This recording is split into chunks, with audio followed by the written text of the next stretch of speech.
Well, while we're waiting for our first speaker to arrive, let me know the roll call so far is Graham Ball, Roland Anglin, Drew Herzig, Keith Thielen. Craig's not up quite yet. We have Lee from the Law Department. And Craig has just arrived. We know that Jonathan and Stephanie are absent. So I know Harriet's planning to be here, so she's probably just lagging a few minutes. Does anybody have any changes to the agenda?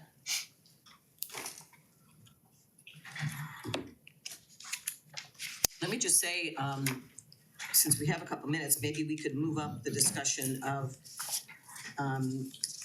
the agenda for the public meeting. I sent you something yesterday on that, particularly regarding the questions that we would ask. And I wonder if any of you have thoughts on that, on question 2 in particular. My inclination is to keep it simple and not give people a whole long list of things, because I think that will overwhelm our breakout table participants.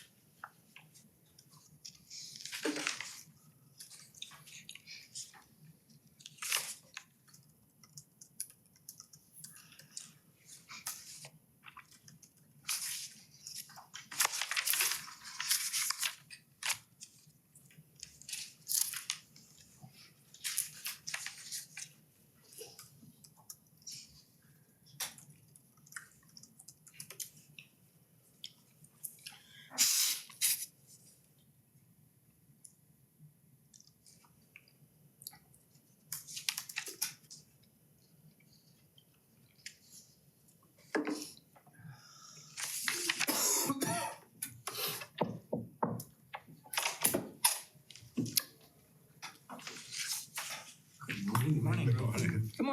Come on in. Okay. Welcome. It's nice to see you. What's that? Nice to see you. Oh, nice to see you too. Where would you like me? You can sit anywhere. Okay. If you sit up there, you have your back to the camera, just so you know, so that's up to you. Actually, no one's on the camera. That's a camera. Oh, that's the Zoom, that's the camera. Yeah, Okay. it's the recording.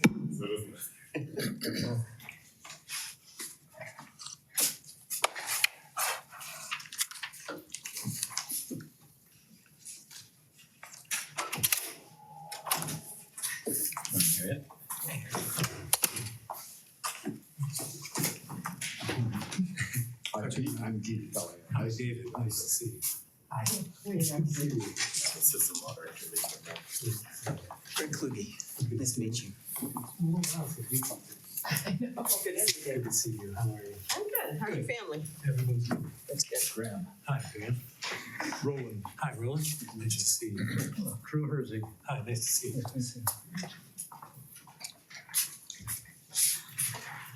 There we have coffee and scones behind if you want to. There's decaf on the right, and regular coffee on the left. No problem. I'll take a little coffee. Thank you. You're welcome. Harriet, you want some coffee? Sure. Mary Weiss, we appreciate you taking the time to meet with us this morning. I know you have other things on your agenda this morning, so you also have a busy day on a Saturday. Yeah, we all do though, right? So good stuff going on. Mm-hmm. But as some of you may know, I graduated from Heights. Grew up at University Heights. My father was on the school board for many years. Oh, wow. Cleveland Heights, University Heights. So I have 2 sisters who still live in the city. So soft spot. Yes, Soft spot yes. in my heart. Well, I think many of us here know your sister. She's a wonderful community activist in a good way, doing good work. Thank you. So I think the main topic we would like to discuss with you this morning is we're interested in understanding from some mayors in other cities how the relationship between the mayor and city council and city staff works in the real world. We're familiar with your charter. We reviewed your charter and the charters of a few other cities to sort of see what's in charters. And the charters often don't differ all that much, but we're finding that sometimes the way that the mayors and other elected officials approach their work with city council and how staff interacts with city council can be quite different. So I know you have a long tradition in Shaker Heights, I believe, of having a mayor and a city administrator. And the city administrator has a pretty visible role. But could you, comment a little bit on how your administrative staff interacts with city council? Is there informal interaction? Do the people have to schedule meetings through you? How does information flow to people on city council? Yeah. Right, so like so many things in life, right, the things evolve as needs rise and fall, and so I have to start saying from the outset that there's really no, we don't, to my knowledge, have any ordinance or anything formal that governs what you're talking about. So it's more from a course of practice than it is from anything else. And I'm not sure that there is a perfect way or a right way to do things. It's just sort of what the culture is of the council and the mayor and the community. And even within, in Shaker, it varies from topic to topic many times as to how information flows. Some communities, particularly on specific items, will introduce something at council and sometimes discuss it at council and then assign it to a committee. We sort of go the opposite way. Ideas kind of bubble up from the bottom up, and so things get assigned or on the agendas of committees before they actually, get up to council. So we have a lot of committees, so things get discussed at a variety of levels. So any piece of legislation or initiative, anything like that, will go through at least one, if not maybe two substantive committees, and then go before finance before it ever gets to council. And so there's a lot of flow of information on what's going on any of these topics in our committee meetings. And so we have detailed memos that are included in our committee packages that provide what we think is a right balance of detail without inundating people with too much information. So are city staff required to attend all committee meetings? We have staff assigned to each substantive committee, so only those that are assigned, and we'll obviously line them up kind of substantively. And that's understand as being part of their workloads, that they'll bring work back from the committee that is part of what they have to do in their regular daily workload. Okay. Right. And does that ever become a problem? That what we're hearing is that some counselors who are not familiar with the legislative process are offloading a lot of the labor onto city staff because the city councilors are not familiar with how to do legislation. Yes, well, we don't have really a tradition of council members, drafting legislation or anything like that. I mean, that's all handled internally by the administration. So it's more discussion of the substantive topics and the breadth of what those topics cover. But yes, I think to answer your question, a lot of questions that come up bubble up from the committees, and the staff go pursue the answers, get clarification, follow up with subsequent memos to provide whatever other information is needed. And the system is designed to handle that. Yes. It sounds like you're actually more proactive, where you tell your administration, you're going to work with the council, you're going to provide them information, you're going to give them memos, answer their questions, which then educates them so they don't necessarily have to be chasing you guys, and your staff is not running around. It's more grassroots, kind of bottom up. Okay. Yes, and we do try, and look, this, like I said, this is not a perfect, not a perfect system, but we try to minimize at one level, not that you can't, but we try to minimize the one-on-one communications between a council member and say a director. Because then not everybody gets the information at the same time and they don't hear the same information at the same time. And that sometimes can cause issues, or things change between the time you talk to one council member and by the time you get to another one, something's already changed the answer to that question. So we try to deal with that either in the committees or work sessions that we have every month, as I believe you do all as well. It's not to say that a council member or frankly a member of the public can't call a director directly and say, hey, could you just clarify something for me?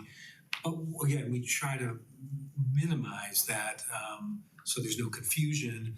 And there has been time to time where, the directors just get overwhelmed with people, particularly if there's a controversial issue or something and they get inundated. We have an interesting issue before our planning commission right now. And so, there are emails coming in constantly and phone calls constantly coming in. So, it's hard to respond substantively to the requests of the public or council when you're just trying to get through emails. Do counselors understand that sometimes they will call a staff or director or whatever and say, tell me everything you know about this, and the director will say, I'd really rather bring that to the committee so that I don't have to repeat myself, and it'll be, I'm paraphrasing, but you know what I mean. It's like, part of the friction here is that city councilors feel that they are not getting full answers to their question when they want a one-on-one. Yeah,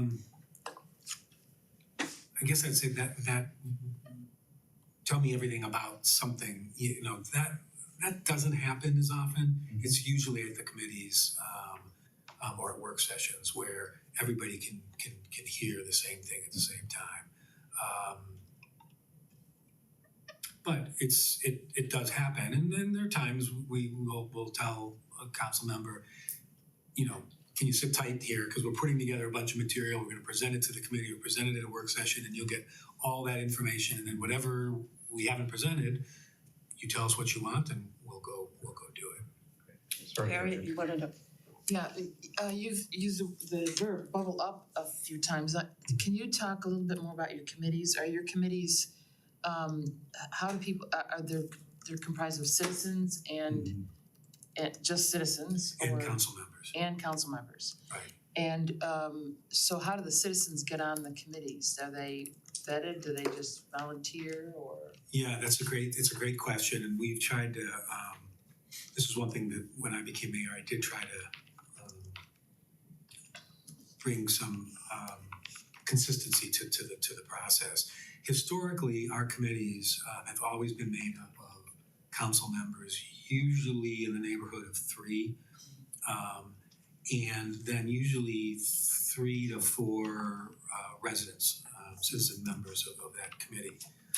I have to think whether some, like you, we have we have committees, we have boards, we have commissions, and sometimes they vary a little bit. But our standard committees, which is there are 7 council committees, council members each chair one of the 7 and then serve on 2 or more of the committees. Historically, the members of those committees have been appointees of the mayor.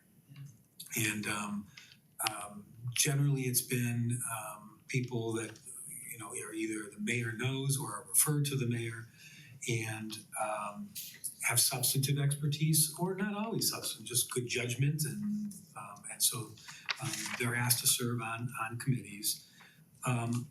I changed that a little bit when I became mayor, and we added a page on our website, and have publicized it ever since, that if you're interested in serving on any committee, you can go on the website, you can fill in, some basic background information, contact information, your experiences, and what committee you would like to serve on. And then as vacancies or turnover, I typically will look back at those lists. That's kind of a ground up form of who serves on those committees.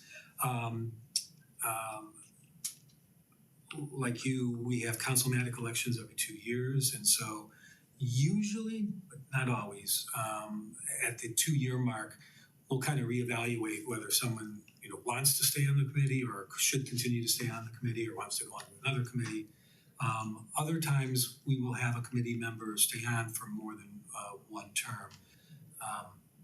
Our feeling is that some of the committees and substantive work just takes a while for people to get their arms around, how things work and what we do. And 2 years can go by, so quickly. So sometimes people will stay on for multiple terms.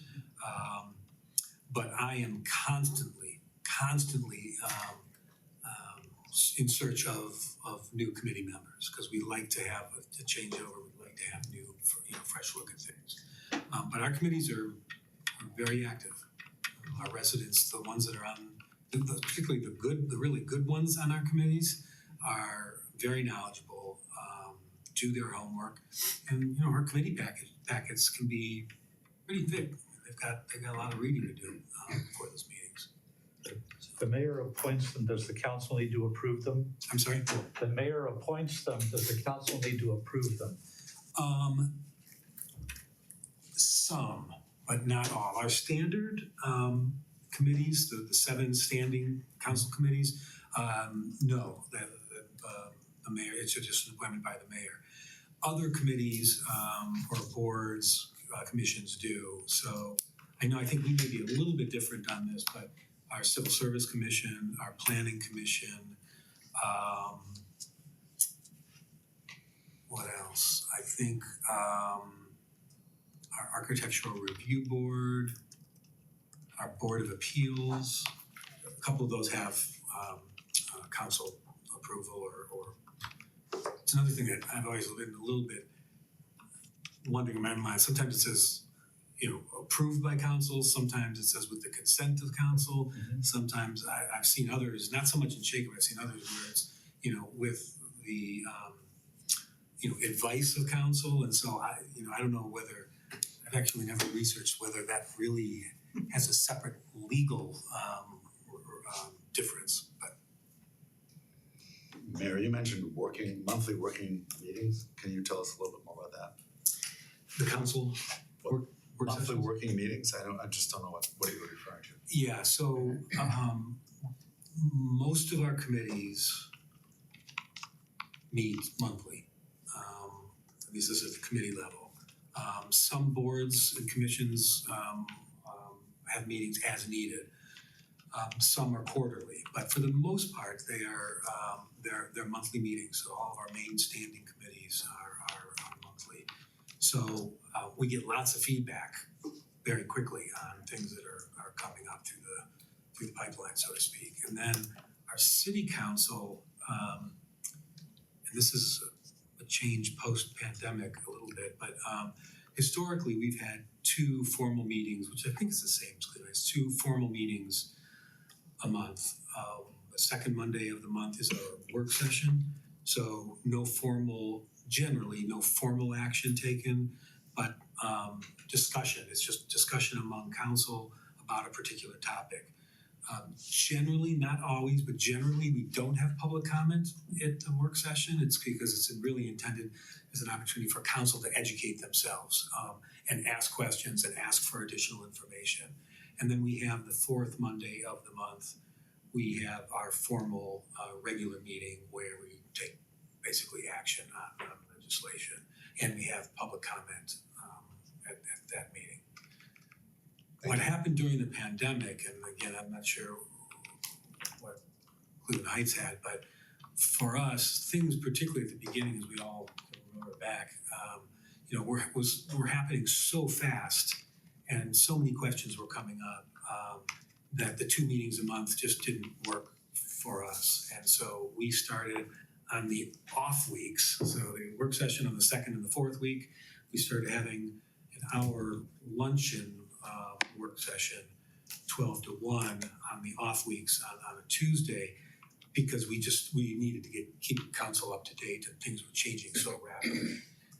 We have kind of continued with that pattern. We don't always have the Tuesday noon work sessions, but we often do. we just have a lot going on, as I'm sure United says too. We just have a tremendous amount going on, and it's just hard to get through everything. And so, once again, those are public meetings. Those are typically by Zoom, and no public comment, but anyone public meetings they can listen in on those work sessions. So the work sessions though that you're describing, the one that you have once a month, is that typically devoted to a particular topic? So it's a deep dive on one thing that you're working Yeah, on? it tends to be, or two, but it's rare that it's probably more than, maybe a quick update on something and then two substantive topics, but yes. Okay. Does the, it sounds like from what you're saying that the administration or you initiate most legislation. Do the council members initiate legislation as well, or? Oh, yeah, So it's both, okay.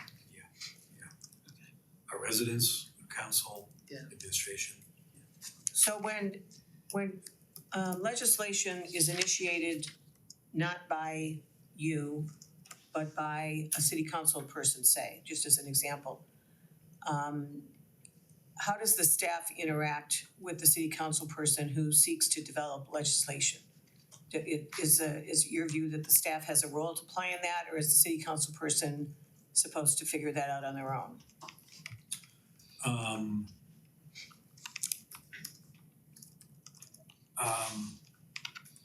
Well, first of all, we try as best we can. We have a retreat every 2 years.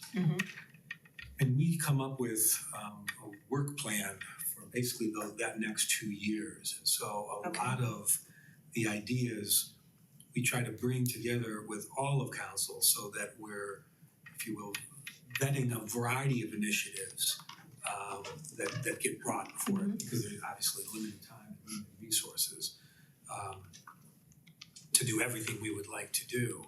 And so during those retreats, we usually try to get consensus on department by department and kind of overwide city initiatives, get some consensus as to what will be undertaken in the coming 2 years. Now, that's not to say that people still don't bring other new issues up during that 2-year period, but we found it becomes very it can become very chaotic and very difficult to manage when you have a set of goals and then suddenly someone comes in and says, oh, but I want to do X. And we say, well, wait a minute, that wasn't on our agenda, our goals for the 2 years. And that can cause, just confusion and make life challenging for our directors and our staff if they're getting direction both from the mayor and the CAO, and then they're getting also direction coming in, frankly, from whether it's council members or the public or anyone else. We are constantly balancing how much we can take on and what, and then obviously certain things that you can't you can't avoid. Some things just come before you and well, they weren't planned and you had to deal with it. Sure, like COVID. Yeah. But the feedback, we try to get feedback from council. If they have particular suggestions or ideas about it, we will get feedback at one of those meetings. Let me give you one other example. Sometimes when it's a big enough topic, we will set up a separate task force to initially evaluate a project. So for instance, we are working with Cleveland Heights and several other communities about our mental health response, joint response, where we have a social worker that will be embedded with our first responders. That was a topic that residents had raised. It was a topic that I had raised. It was a topic that council had raised, and we all agreed that was a critically important initiative. And so we decided that we would actually set up a task force made up of the mayor, CAO, council, and a group of residents who were all by volunteer. I think we had probably about 8 or 10 residents. And that met regularly for boy, I guess it'd be 6 months to a year evaluating. And so that then the report and the initiative coming out of that task force then got back into our normal system. So sometimes it's outside, if you will, of our formal system, but it provides an opportunity for staff to work with that group separately. It sounds though like, for the most part, through the mechanism of this retreat, which essentially is setting priorities and getting consensus on priorities, that you are able to kind of channel your resources to the things that are identified as priorities.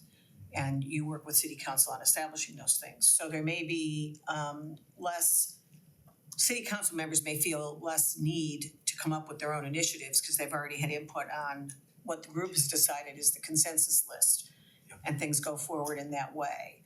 So you're kind of planning how to use your resources by devoting them to the things that people in council and the administration have agreed are the priorities for the next 2 years. Yes, we work, leading up to that retreat, the mayor and CAO work very closely with our vice mayor to kind of collect and bring together the list of everything that people would like to see changed or addressed. And we usually have a facilitator that works with us on that, and so on the retreat, and so we'll try to come up with a plan that council can then react to for the coming 2 years. So sometimes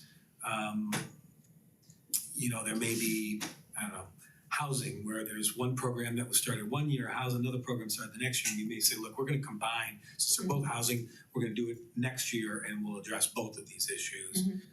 Other times, we'll just make, the administration often will make a recommendation to council in the retreat, and then we kind of hash it out. I don't know about other communities, but we have our directors, our management team attend our retreat as well. So, council members have an opportunity to hear directly from directors, and during breaks, have informal conversations about topics that we're discussing at the retreat. And it's not always, as there isn't always Not always kumbaya. Yeah, it's not always immediately unanimous on anything. Sure. But it gives people an opportunity, though, to express, particularly on urgent issues, that why these should be addressed first. And but it's still tough. Yeah. It's still a constant. Wait, time out. That wasn't on the work plan for this year. Great idea. I'd like to pursue it, but we didn't put it in the budget. Yeah. We don't have consensus on what exactly someone's asking for, and it takes time. So Well, maybe then it goes on the developing list for things to discuss at the next retreat, so it's kind of parked for a time. Anybody who hasn't asked a question yet have a question? Question or comment that you want to I have raise? a couple more questions. I have another Harriet, go question. What is the role of of the city administrator, and how much, especially vis-a-vis you and what you do and what she does, and can you talk about that? yeah, it's a really great question. And I'm not sure there's an easy answer to it. And we have conversations with council pretty regularly about that role and that relationship. Jerry Chaikin, many of you probably know, has been involved in government for decades and is incredibly knowledgeable. So she's invaluable to me on lots of fronts. But it enables us, and me in particular, to be able to develop policy initiatives, direction, without having the burden of running day-to-day operational issues and hiring and firing and all that comes along with running a city. Now, every mayor is a little different. I tend to be a little bit more hands-on, so I've changed things. I meet with Jerry at least formally once a week, and then many times, multiple times over the course of the week. Jerry, we have the luxury of having Jerry, who has not only good organizational and operational skills, but also very good substantive knowledge, and very well connected, within the region. So she brings a tremendous amount of value, and it enables me, as I'm sure most of you know, I could be out of the office most of the days, all day long in meetings, and so things just we can't move the ball forward on things. So Jerry does a great job on moving things forward, keeping people on track, on task, and alerting me and council when something's going sideways, when something is not working the way we expected it to. She's usually the first, she'll get the warning sign and then send it on to me. I will be completely candid with you and say that not all of our council sees the role in the same way, or not necessarily the value of the role, but because I think they understand the value, but from a financial standpoint, substantive standpoint, one could argue, well, you guys are working on the same thing. Well, the answer is, well, yeah, sometimes, or a lot we are, but we're doing different things on that particular topic.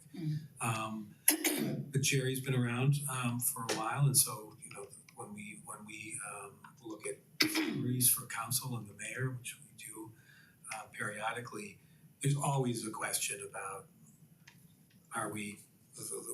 What I hear from some people who don't always see the value will say, well, we're paying twice for what we're getting. I don't see it that way at all. But I understand the optics of it. But Jerry and I, that relationship and role is just I don't know how I do my job without having someone like Jerry around. So the administrator is full-time. Are you full-time technically, or technically part-time, even though you're probably not part-time?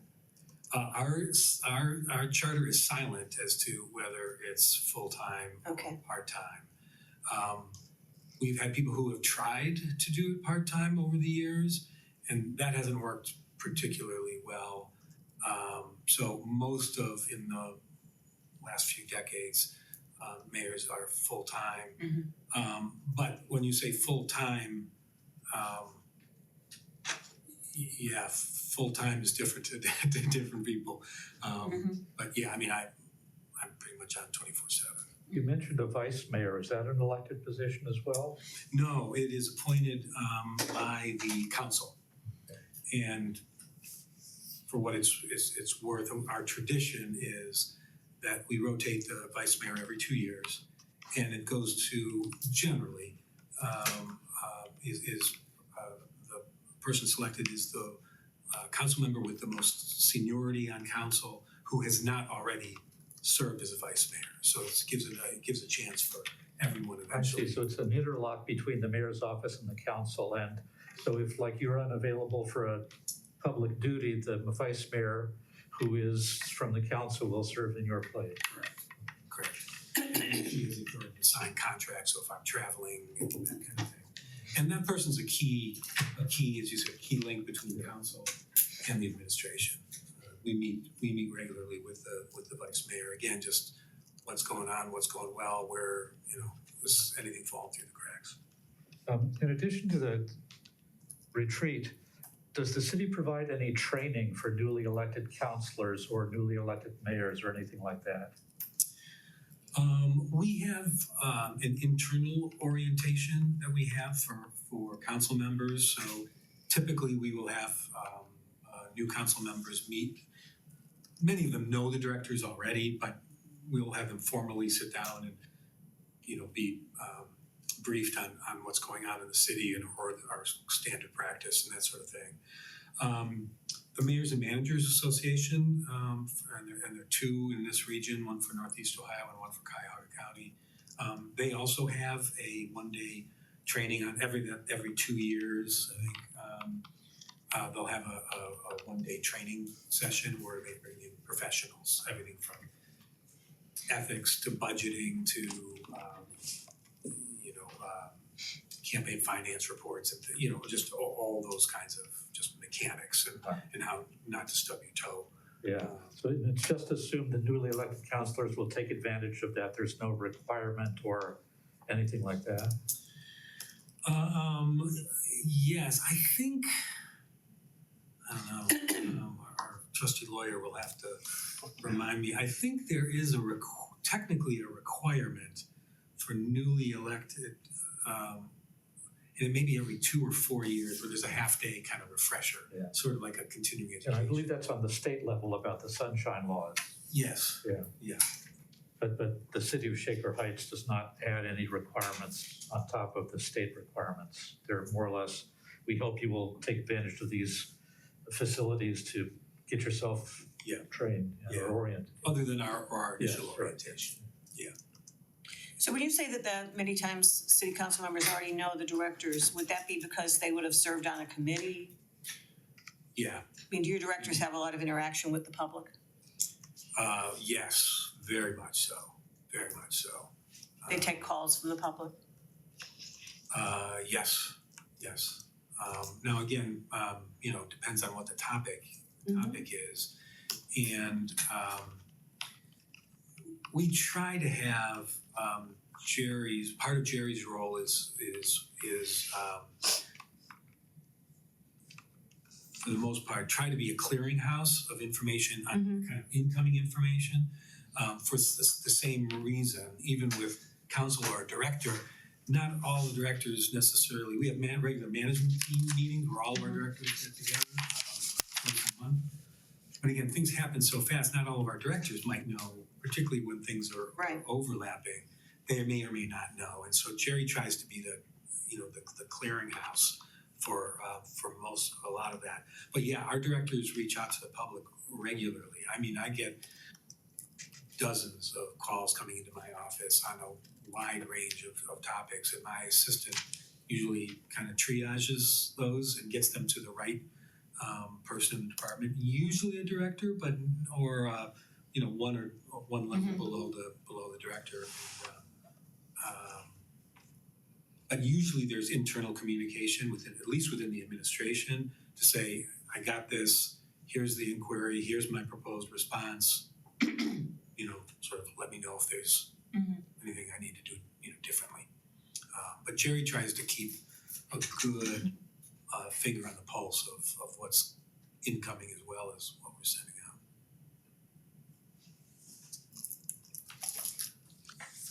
Anybody else have a question? I just have this is sort of a generic question, but does everything work in Shaker because of based on cooperation, or is it more transactional, or is it a combination? I mean, it sounds like a well-run machine that you've got, and not in the bad sense. Yeah. Not the historical sense, but if there weren't cooperation among the council itself and between the council, the administration, would things still work even at, would it then move to a transactional kind of situation, or is it everything? Right. I have a saying, and that is that there is no system as good as it could possibly be that can't be screwed up in the implementation of it. Right. And yes, I mean, we have, and it's interesting, and we get this one, particularly, for instance, we just hired a new police chief from outside the city. And when we were talking about the position with him, he just sort of asked, he said, how does it work when a new chief comes in or a new administration comes in? And I've gotten that before from applicants saying, well, your term is up in 2 years. does this mean like if you lose, you know, I'm out? We don't have that tradition at all. We have a tradition of a professionally run and operated city. And so there's never, to my knowledge, again, you know, maybe a long time, but within the last 30 years that I've lived, plus years that I've lived in Shaker, there's never been, a cleaning out of staff or directors when administration changes.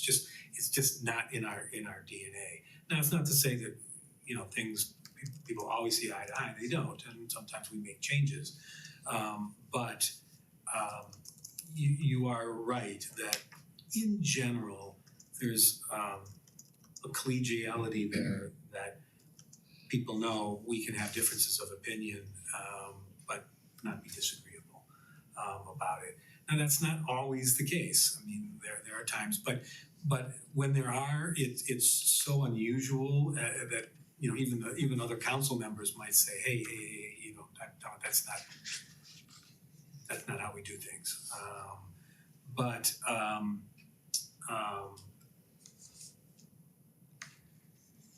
when they don't, you know, even when we don't always see eye to eye, yeah, again, we have a tradition of, I mean, and it happens coming out of these retreats. I mean, not everyone's gonna see, you know, a response to everything that's on their agenda. And so sometimes people, you know, are disappointed about that, but it doesn't mean we can't eventually get to it. It's a matter of getting consensus. And so, yeah, it's more so than that. It's rare that we force something through without a pretty solid consensus on council.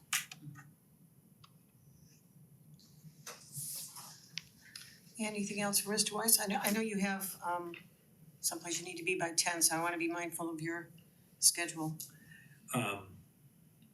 Yeah, I've got a few more minutes if you'd like. Anybody else have a question? Final question? Okay, well, we really appreciate your time and appreciate your perspective. Yeah, no, thank you for asking. I said it.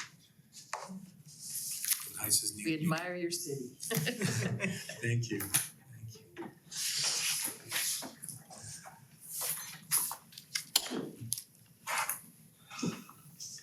Drive carefully wherever you're going. I imagine the streets will be slick. Yeah, it was coming down pretty hard for a little while. All right, thanks all. Thank you. Thank you very Good luck much. on your Have a journey. good day. Thank you. Can I just raise the question, who do we want Mayor Saron to sit? Is this the place we You can know? sit there. The same place? Does anybody have any comment you wanna make before we leave the topic of Mayor Weiss? Well, I just wanna make one comment that I don't know how many people know this, but Jerry Chaikin is, you know, she's been there for 30 years. She's super duper like, you know, on top of things. The trains run on time because, you know, I mean, so she's powerful because she's good. And so I think that's and we have a very good city administrator ourselves who also has a lot of experience. So there is some potential comparison there, but she is a very salient force in Shaker Heights. You know, Well, we're hearing both from South Euclid and from Shaker Heights that whatever administrator, whatever title it is an essential component for dealing with the day-to-day to free up the mayor to do the bigger kind of thing. And it sounds like at least the South Euclid mayor seemed to suggest that our chief executive, whatever, I think is being underutilized. So that may be something like that. It was interesting, though, that the mayor said that there's still some, why are we paying for this person discussion. yeah.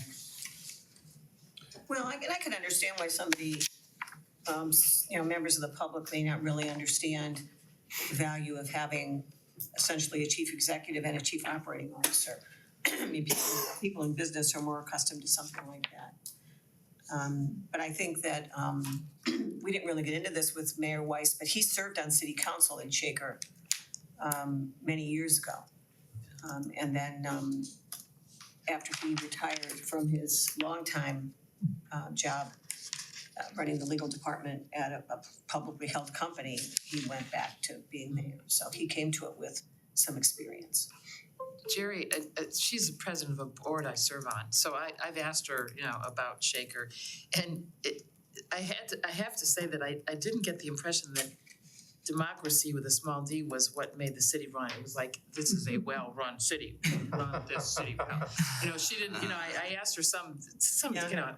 offhanded question about, citizens or something, and she was like, oh, well, we take care of that, It's like, but I mean, it was sort of her comment, I can't remember what it was, cause it was a couple months ago, was pretty illuminating to me about, it's not the city where, you all come down and we, figure stuff out, and it's not a messy democracy over there, it's a very well-run machine, really, But I not think in a if bad you- sense. No, but I think if you have good organization, what he's describing in terms of a retreat that kind of sets your agenda every 2 years, people kind of know, here's our 5 priorities, and people can rally around that. And if you have staff that is accustomed to going to committee meetings and interacting with city council members, they may come up with ideas for legislation that the administration ends up introducing it, but it could have originated with a council person.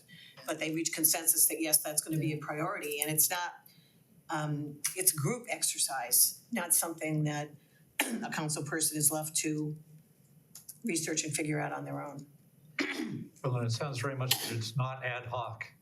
It's not sort of like, I got this idea, let's do something about No. it. It's like, did this come up in our 2-year planning session? If not, then Yeah. we're really gonna have to understand why this is needs to be a priority kind of thing. And again, I think a well-organized department, a well-run machine actually facilitates democracy, because Yeah. then there's an energy flow that you Right. know how to work with, as opposed to Yeah. banging your head against. And he did talk a lot about ideas and discussing ideas and, getting everybody on board and up to speed, and when you use the word ideas, I think that's very telling. Yeah. Right. Because I think that's a way to channel energies in a very productive way. Yeah. You could have a discussion in committee meeting about a need to do something, and get some discussion going between the city and the council members about, okay, well, here's some practical issues, let's And think the about these. citizenry. Yeah. And you can move the ball in a more efficient way, I think. And there also may be times when somebody may come up with an idea and a staff person could say, well, we did look at that pretty closely 2 years ago, and here's kind of the snags we hit, and we decided to do this instead. And Right. you avoid having people spin their wheels. Well, But I think the critical part of it, though, can be that there are staff people who are assigned to attend meetings. And it's kind of an ongoing dialogue, so that you can establish some working relationships and some trust. And I think Kind of important. it's partly that there's a history of this in Shaker Heights. It's like new councilors say, okay, this is how we do it, and they are gently encouraged to say, bring that to our 2-year planning session or retreat, and don't just kind of have it come up as an overnight inspiration. Yeah. Part of Cleveland Heights' struggle is with the changeover. There was no history. There was no tradition of this is how we do it, and that's when, Well, I think it could be argued there was a tradition of capacity. There definitely was a tradition of, to the public, like, I mean, That's what Jean said. I mean, I can't believe that she still wants to live in Cleveland Heights with all her complaints about how. So I mean, there are Yes, traditions that yes. I think And we you have to mentioned kind there's of fight. there's Yeah. people who take great job satisfaction in denying service. But I don't think anything that Mayor Weiss or Mayor Wheeler said was counterintuitive. It's kind of common sense. It's anybody who's been involved with a big organization. You have to be collaborative. You have to be open. You have to be willing to meet in the middle on things. You cannot be setting up walls. Nothing they said, I didn't sit here and say, wow, I never would have thought of that. It's all pretty common sense for the most part. For anybody involved in the business world or governments that are successful, that's generally how things run. I didn't hear any shocks. I didn't hear anything that I would not have thought would not have worked. So when we talked to Mayor Wheelo, I think she described the same situation where there was a department head, or there were, Mayor Wise talked about having someone assigned from his area to the 7 standing committees, I believe, okay? So it sounded a lot like in South Euclid, there's someone who represents the administration and someone in the council, and they work together all year long. Right. They're comrades in accomplishing what needs to be done in the city. And haven't heard that kind of thing here at all, in fact, well, we haven't heard that in Cleveland Heights, and we've heard other things, so. When I was briefly on the Commission of Aging here, the director of the aging, operation at the community center sat in on the meeting. But technically, we were told that they are just here as observers. They have no legitimate role here. It was strictly the city council that committee and the citizens who've been appointed to it, which seemed really strange to me. But that's how they seem to want to operate. Now, maybe that was just unique to that particular commission. I don't know, but when I was told that, I thought that why don't they have a recognized position on the Drew, how was it in the other cities where you served on city council? The commissions in the other council was they had a citizen chair who chaired the commission, not one of the council, the citizen chair, and they had staff people assigned to that commission, and the rest were appointed by the council to be on that commission. It was completely citizens on the commission with city staff, and they created the resolutions and initiatives and that sort of thing and brought them to the city council kind of thing. It just seems so strange to me that it's kind of being weirded out. Like the mayor said, those were very effective commissions because we had like an architectural review commission and a general design, and they had city staff who did all the research for them, and they were very involved because they were all from the community and they wanted to make sure the community was represented in these things. Yeah. I guess I just took it for granted that that's how commissions like that would work. Well, I think something like a planning commission typically would have pretty active staff involvement because there's a very technical aspect of it. But what I was really asking you is, you served on 2 other city councils. Did the committees for those city councils have staff assigned who attended the meetings to work with the city council members to Yes. move the ball? For I mean, sure. that's what I would think the function is. Yes, yeah. And they weren't considered, observers or intruders. They were considered an essential part of the commission. In just observers makes or sense. intruders, that's really good. Yeah, Thank you, right? It's good to have some humor. yeah. Again, some of this, like Greg is saying, it's like, it seems counterintuitive to not. Oh, no, certainly, I think preaching to the choir in a sense. So obviously, we're gonna discuss the Monday's thing after Mayor Sarin instead of between because of what happened at the time. Yeah, well, it really depends on whether anybody has any comments on it or. And I would just quickly, I would like to move question 3 up to be number 2. I would really like to get the hybrid system and the ranked choice voting covered before we get really into the weeds. No, that's with okay. Question number 2, because I think that's going to take the most time, and I would really like to get ranked choice voting in the mix before everybody goes crazy with the. That's I don't have a problem with that. Anybody object to that? Well, I don't have any problem what question shows up anywhere, but one of my tasks there will be to do my best to make sure we are only spending the time that's allocated to the question. So whether it's the first You're question. talking about Monday. Monday, yeah. Yes. Whether it's the first question or the third question, let's hope I can do a good enough job that it has the time that we've allocated. I think people will, I don't know how to put this, will be a little bit more focused, or at least the conversations won't be so free-ranging in the one about the election system and ranked choice voting. In a way, those two go together. It's like, how do you want to elect people in Cleveland Heights? Do you want to do it hybrid, blah, blah, blah, do you want to do it ranked choice voting? And then this other one, it's going to be really shifting. There's going to be a lot of moving parts in that, the big question kind of thing. So I'd like to save that for the end, because I think then tables will have learned how to kind of work with each other, how to share the time. Yeah, that's fine. Are we going to have an explanation of ranked choice voting? Well, I discussed with Guy that he could maybe take 5 minutes to give people like the high points, just so that they have framing of it for people who may not be familiar with it. Great. And like the one thing that allows that kind of latitude in the schedule is that the meeting is ending at 8:30, not at 8 o'clock. Right. Right, so I think that contributes to enough time to feel that something can be said. Excellent. This highlighted part at the end is just notes for us. Yeah, that won't be on the agenda. So we are gonna return to this after we're done with Mayor Sarah. If we have time, it's possible to take us. Does anybody straight have to any 12. other comments about it now? Well, Here's Sharon. if we're, are we kicked out if you're at 12? Can we stay till 12:15? Okay.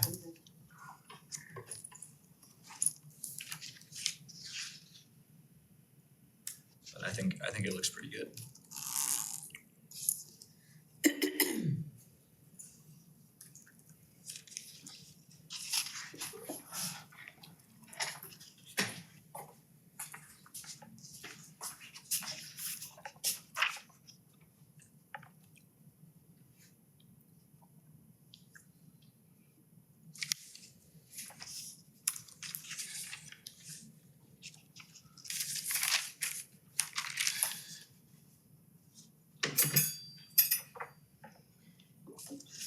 You know, I don't go to the city council committee meetings. Do our city council committee meetings generally have citizen members,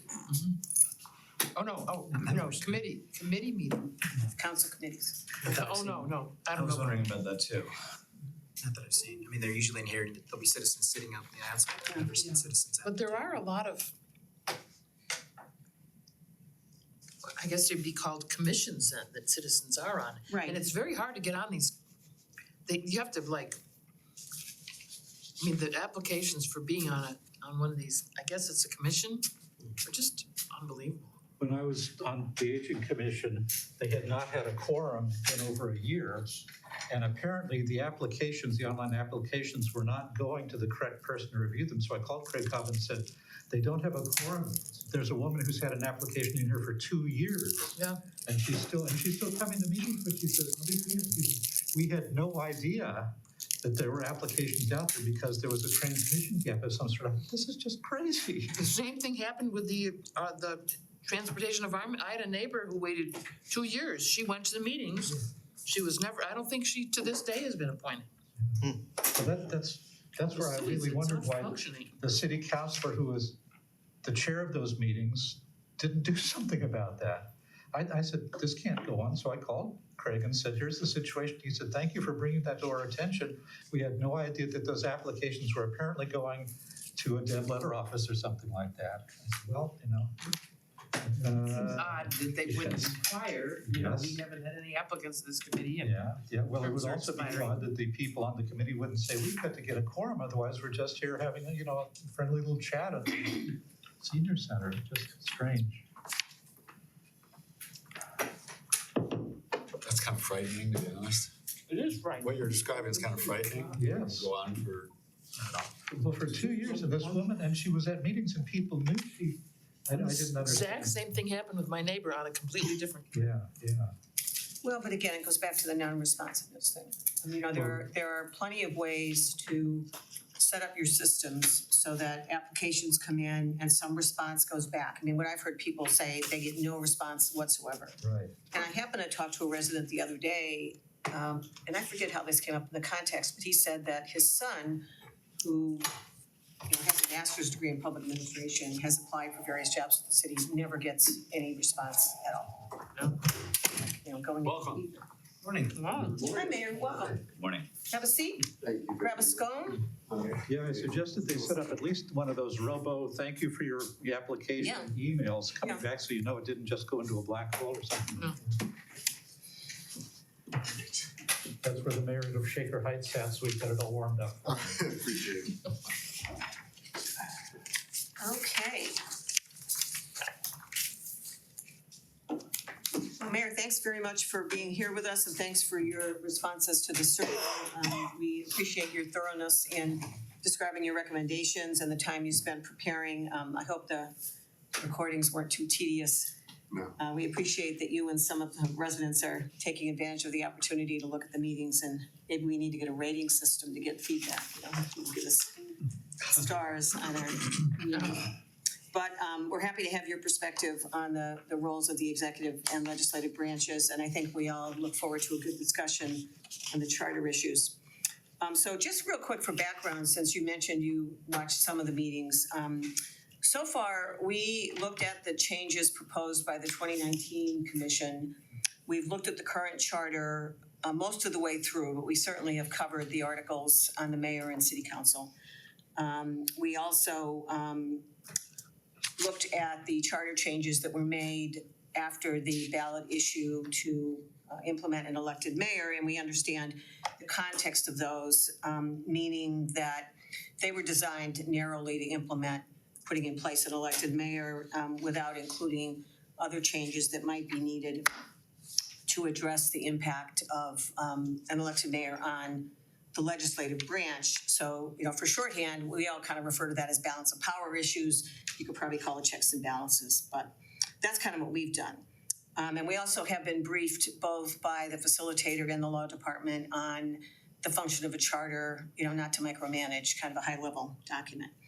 So with that aside, to best use our time with you, I'm suggesting that we focus first on the balance of power issues. Some of the other issues you mentioned in your responses, we've had similar comments from other folks, and you've expressed your ideas very well, although we certainly can talk about some of those if people want to. But I think we might best spend our time on the balance of power stuff to get the input of your perspective on that. And when I refer to balance of power, it also includes what people refer to as the inquiry issue, which is kind of tied in with that. So I would suggest that we start by discussing the extent to which the executive branch and the legislative branch can and should cooperate and collaborate in the best interest of the city. We've talked about this a lot in our meetings about cooperation and collaboration. And while I think we all recognize that the two branches have somewhat different functions, there is some overlap because both can propose legislation, both have to some degree a function of responding to interests and concerns raised by the residents and trying to address them. And there is also some overlap, I think, in the sense that both branches need to rely to some extent on the administrative staff, both to advance legislation and to serve the residents, because we have limited resources. So we have to take advantage of the resources we have. So bringing it to the charter level, I think that you certainly raised a couple of changes that could be very appropriate to add to the charter. So for instance, you suggested, and some others have suggested, the notion of the mayor appointing directors with the approval of council. So there's other folks who have suggested that. Another possible change is to empower city council to have directors attend city council meetings or committee meetings to improve the flow of information and to help build and enhance relationships. So you kind of referred to this in your responses as a way to enable city council to use their authority confidently. So details on how that happens, how sharing of information happens, I don't think we think the charter is the place to get into the weeds on that. That can be worked out between and among members of city council and the mayor. But there do seem to be a lot of different approaches that could be taken to the relationship between the two branches. And this is where I'd like to really dig a little bit into what your approach is on that.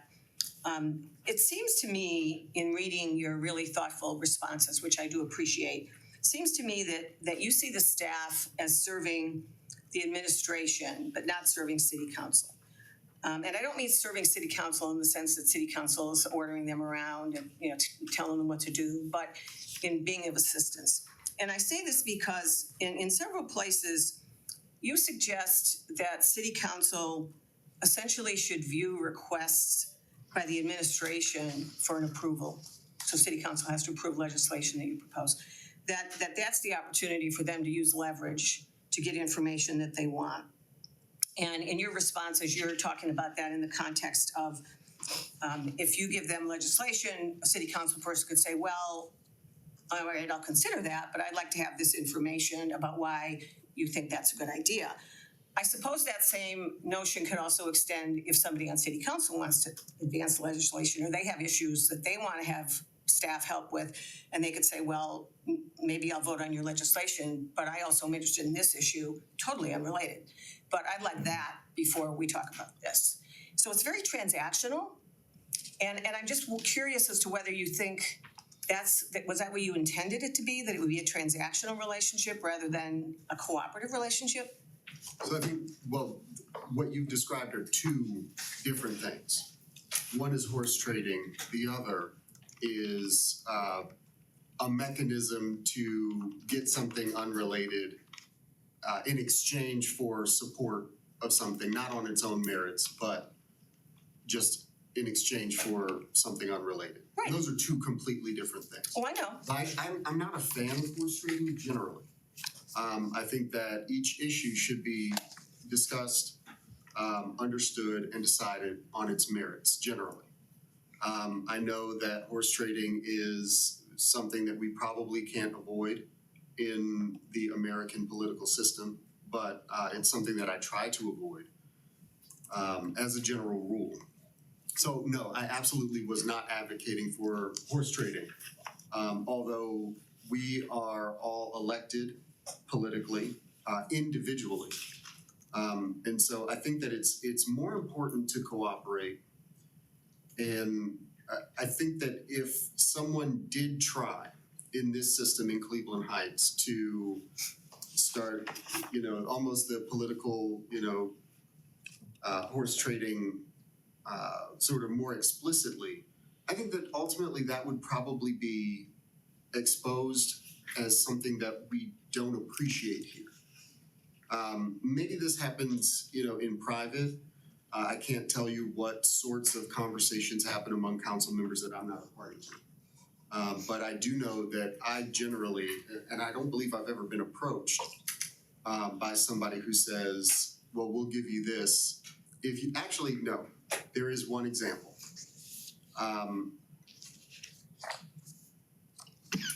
There was one point, and it's actually really relevant to the appointment of this body.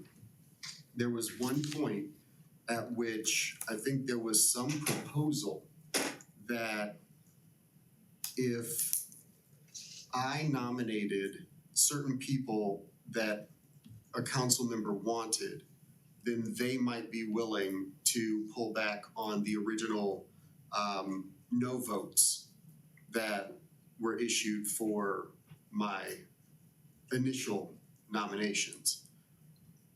I refused that. That wasn't something that I was interested in doing. I think that appointees, for instance, and this is my philosophy, and not everybody has to share it, but I think that appointments should be judged on their merits, whether or not they are reasonably intelligent people who can fulfill the duties of the task in front of them. I guess though that my question though really relates to the question of how information flows to members of city council. And what you were talking about is city council could hold up a vote until they get information. And I think that's reasonable. And it may work fine if you're proposing legislation and city council has questions about I'm sure anytime you propose legislation, there's gonna be questions. Yep. But my follow-up is then, what is the city council person supposed to do if the city council person wants to propose legislation and they aren't getting staff input or information that they need in order to develop their legislation? Well, I don't know how, if we're using Roberts or if people are. Well, why don't you answer my question, then we can go to Drew. So I think that it's important to note that the administrative staff, and we talk about the creation of this separation of powers that didn't exist under the former system, where the administrative head was an employee of the legislative body. And under that system, the governing body of the city is the city council. Under this system, that's different. They are the legislative body. They're not the governing body. And in this case, the administrative staff is in the executive branch. They are not employees of the legislative branch. The legislative branch is entirely empowered to hire not just a clerk, but a policy advisor if they so wished. They could potentially hire a special counsel to give them advice if they wanted to. Those sorts of things are possible within the system as it's currently written. Whether or not the council chooses to take advantage of it is a separate issue. But the administrative staff, when you look at their job descriptions and when you look at their duties do not generally include policy advisor for council. Now, I am not saying that the information that the city administration holds, whether it's information about rental occupancy permits or information about the number of potholes that we filled last week. Those sorts of things I think are completely appropriate pieces of information to request from the administration.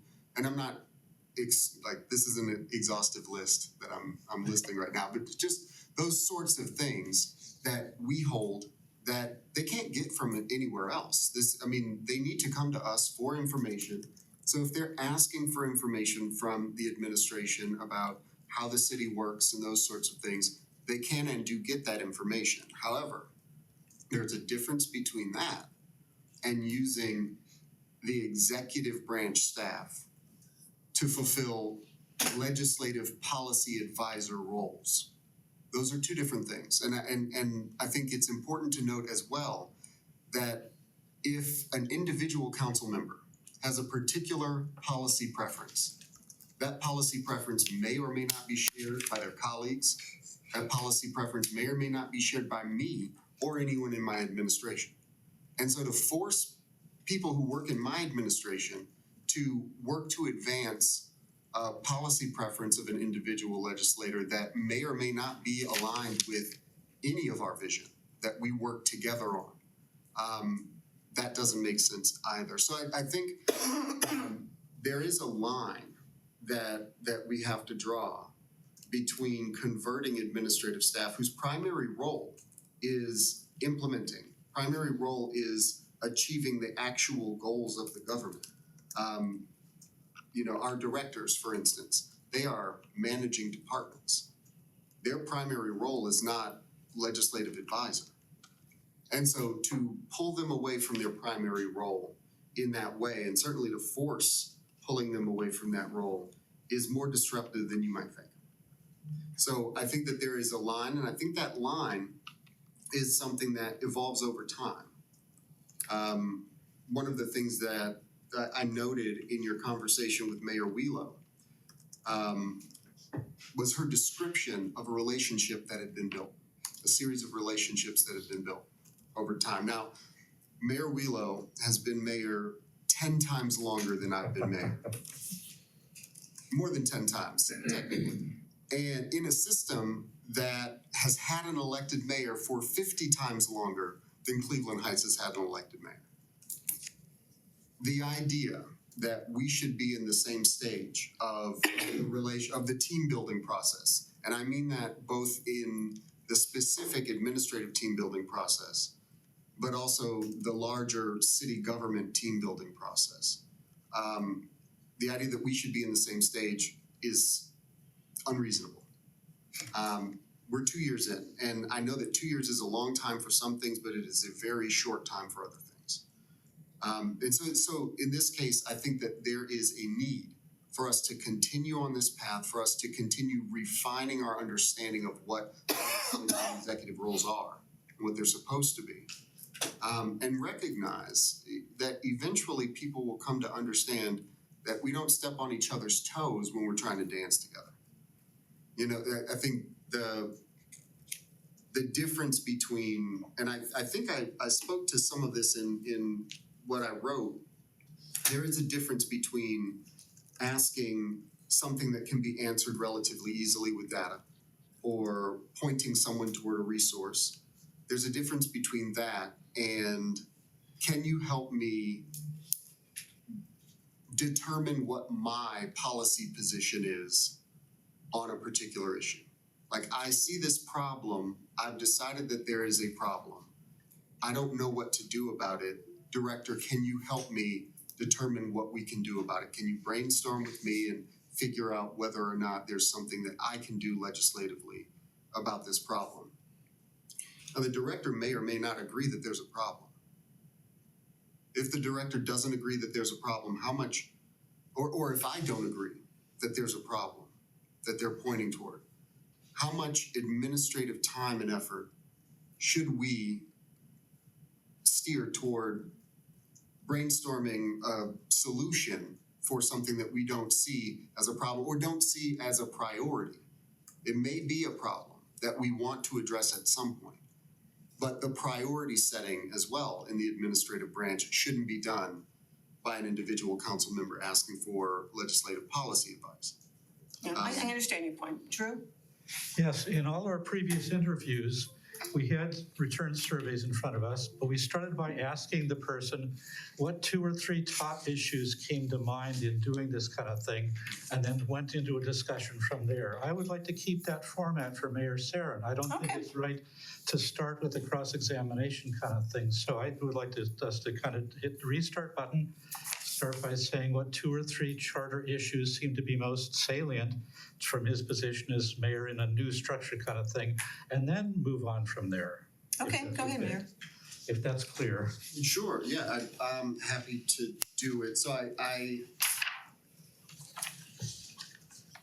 there are some of these, like when it comes to the specific suggested charter amendments that I came up with. I think probably the first 3 are likely the ones that I think are maybe most important to work through first. There are others that I think are very important. Like for instance, the change in how council is elected. And I do believe that, and I've been saying this for years, that a switch to a hybrid system of some wards and some at large, with a specific head-to-head, with a primary. So I recognize that you want to be able to narrow down to the top 2 in the general election. I think that would allow for more accountability and more representation in the community. I did not write this, and I did express this to the last Charter Review Commission, but I didn't include it here. But I do want to state that if we do, as a community, decide that we want a ward or a district system for council, I think that we should mirror some of the language in the county charter that explicitly prohibits individual council member from directing public funds. It doesn't necessarily have to become a problem if individual council members do that, but I think we've seen enough examples in the ward system in Cleveland and their ward allocations and how they're used that we should have an additional check on the expenditure of funds that council members might be given in their wards, that there should at least be a full council discussion. And council should continue to act as a body. We don't want to create, the fiefdom that you see discussed. That was a concern brought up here about wards competing for funding, yeah. Right, and I think when it comes to sort of that, but I've skipped over the first 3 that I was talking about in the first place to jump to that. So If you can actually state those, because people who are watching afterwards, they won't be looking at the material, so if you can actually. Well, we're gonna have these posted. But I will. The first that I wrote, and these aren't in any priority order necessarily, these 3. The first that I wrote is that I do believe that we should standardize our appointment process for boards and commissions.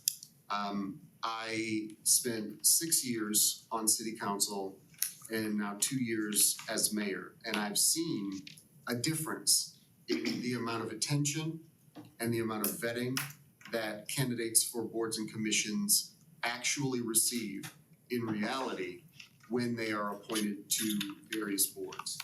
They receive much more in the way of attention from council when the mayor is introducing or nominating or appointing to a board. And I think that makes sense. That's sort of how the structure is intended to work when you look at the advice and consent of the Senate for appointments at the federal level. You can achieve a higher degree of engagement from your legislative confirming body than you might achieve when the legislative body is the sole appointing authority. And I think that I've seen that play out even recently. If you take a look at recent discussions about reappointments and appointments to boards that are made by council, you'll see that the habit is, okay, these are the names, this is the yes vote. And we don't see people being brought in for conversations with council, asking what they expect to bring to the table at a board or commission. We don't see the type of vetting that you expect to see when you have a separate, a shared responsibility for making the appointment and confirming. So I do think that would probably, not only would it would necessitate collaboration between the branches of government in how we relate to these boards and commissions. But it would do it in a structured way that increases the amount of vetting that we do on council for the mayor's appointment. So I think that's an important one. So that's the first one. And to be clear, that still is confirmed by the council. Absolutely. So the council is still part of that process. Yes. I firmly believe that the legislative body should be involved in the process. I think that legislative bodies and committees in general are a poor vehicle for making the kind of appointment that we're talking about. Or making the nomination, appointment, whatever you want to call it. But they are exceptionally good at coming to the table, having a conversation with and vetting a candidate for a position. So Mayor, does your idea then include the notion that if there are vacancies to be filled, that would be announced with an opportunity for members of the public to submit applications? Absolutely. Yeah, and that's been my experience as well professionally and here, that it makes sense to have a public application because it's the same as an application for employment. You don't know the universe of candidates that are out there. For all of the personal relationships we may have in this community as elected officials, we don't know a large fraction of the 45,000 people who live in this city. We've got 35,000 registered voters in this city, and none of us have that many relationships. So opening it up to the public is the only way that, we allow ourselves the greatest chance of finding the best people. But more than that, I think another issue, and we found this with the Charter Review Commission appointment process as well. For some reason, council did not want to. There was a certain point where there were concerns about diversity on the Charter Review Commission. I know that there have been conversations about how many streets are represented on the Charter Review Commission, and I get it. I get those. There was a proposal I supported that we open the application period up and start more proactively recruiting. And that was shot down for some reason, and I don't know why. But the process for opening up an application period, it's my expectation that you open it until these things are filled. You keep them open. You don't have a 2-week period where you open an application process and then you shut it down. You keep it open until the positions are filled, and council would be empowered to say, Mayor, the appointments that you brought forth don't achieve the goals that we think are important when it comes to diversity. Bring us someone else. Keep the application period open, and there can be that check on the mayor's authority to make those appointments. If the mayor, for some reason, is not paying close attention to that or does not view that as a priority. I think having that shared power allows for more of that than our current system allows for now. Most of our boards and commissions are created through ordinance anyway. And so council could, if it chose to, make changes right now in how we appoint and change to what I think is a more appropriate system under our new context. But I don't see that as a likely possibility at this point. But and I don't necessarily know that making this kind of change is something that would likely get through the current council, given their stated perspectives on these things. But I think that it's an important thing to at least advocate for, because I think that it would be a better system and achieve more of our goals than we are currently achieving when it comes to appointments. The second one. Could I ask a question here? I think let's talk about future mayors. Say a future mayor decides that only people on his or her street should be on commissions. That would be very obvious, but say a future mayor decides that only people who go to his or her church, should be on commissions. That could happen in the community, so that would be an abuse of power on the part of the mayor. Agreed. And if the council can't generate and say, well, it looks like everybody that you've proposed for all these commissions goes to your church. They would, the only way to counter that would be to give council a right to say, well, what about people that don't go to, what about this person over here who has all this, I guess there is that problem. If only the mayor is appointing, then, what's, But I thought the council could say, okay, we don't council could want. refuse to confirm. Well, they can't refuse to confirm everybody. They can. Yes, Actually, they sure no, they can. Okay, so then he said, They did. I mean, then he could the council- do that. The council did refuse to make any confirmations with this commission for a period of time. And I think, so one of the formative experiences in the new county council system was the initial county executive put forward, I believe, a law director candidate before the council. And I think everybody expected that county council would be a rubber stamp, be a sort of a less powerful branch. And in that moment, this was in 2011, the beginning of the new county government, the law director candidate was rejected for completely valid reasons, having nothing to do with their quality as a person or anything like that, but having to do with the fact that they did not fit the qualifications. They hadn't done certain types of work with sufficient tenure. So but that was sort of a formative experience, and it should be something that every council and council member recognizes as not only their authority, but also their responsibility. So when a council is looking at a candidate, if they believe that that person is conflicted, if they believe that that person is not qualified, if they believe that the mayor is stacking the deck with certain perspectives and council wants to see more diverse perspectives, council is not only empowered, but it has a responsibility to reject those appointments.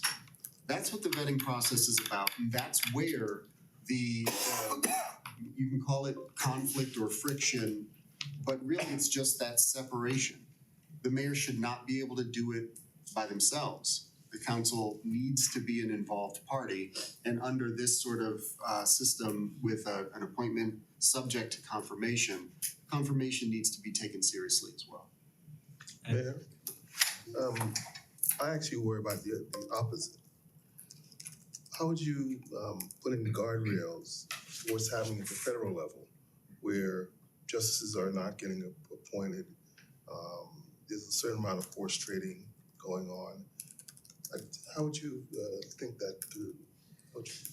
So some of Excuse me a that, second, Roland, I'm sorry, I didn't hear your question. The question is really, can we avoid what's happening on the federal level, where the appointments are subject to partisan Oh, okay. positions? Or Tuberville with the military.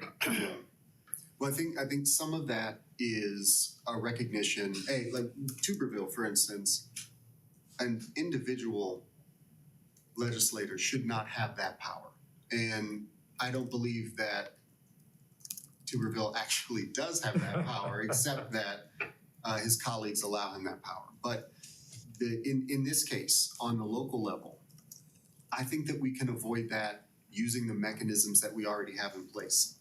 There might be room for sort of a, if a council has not acted within 60 days on an appointment, then that appointment goes into effect, or some sort of time frame that they can't just ignore. They can't not allow a confirmation hearing and just ignore. So that sort of time limit might be important to put forward so that they can't pretend like it's not happening, basically. But when it comes to sort of a council acting in bad faith, so whoever the mayor is going to appoint, a majority of this council is not going to approve it because of what, and the sort of party politics in Cleveland Heights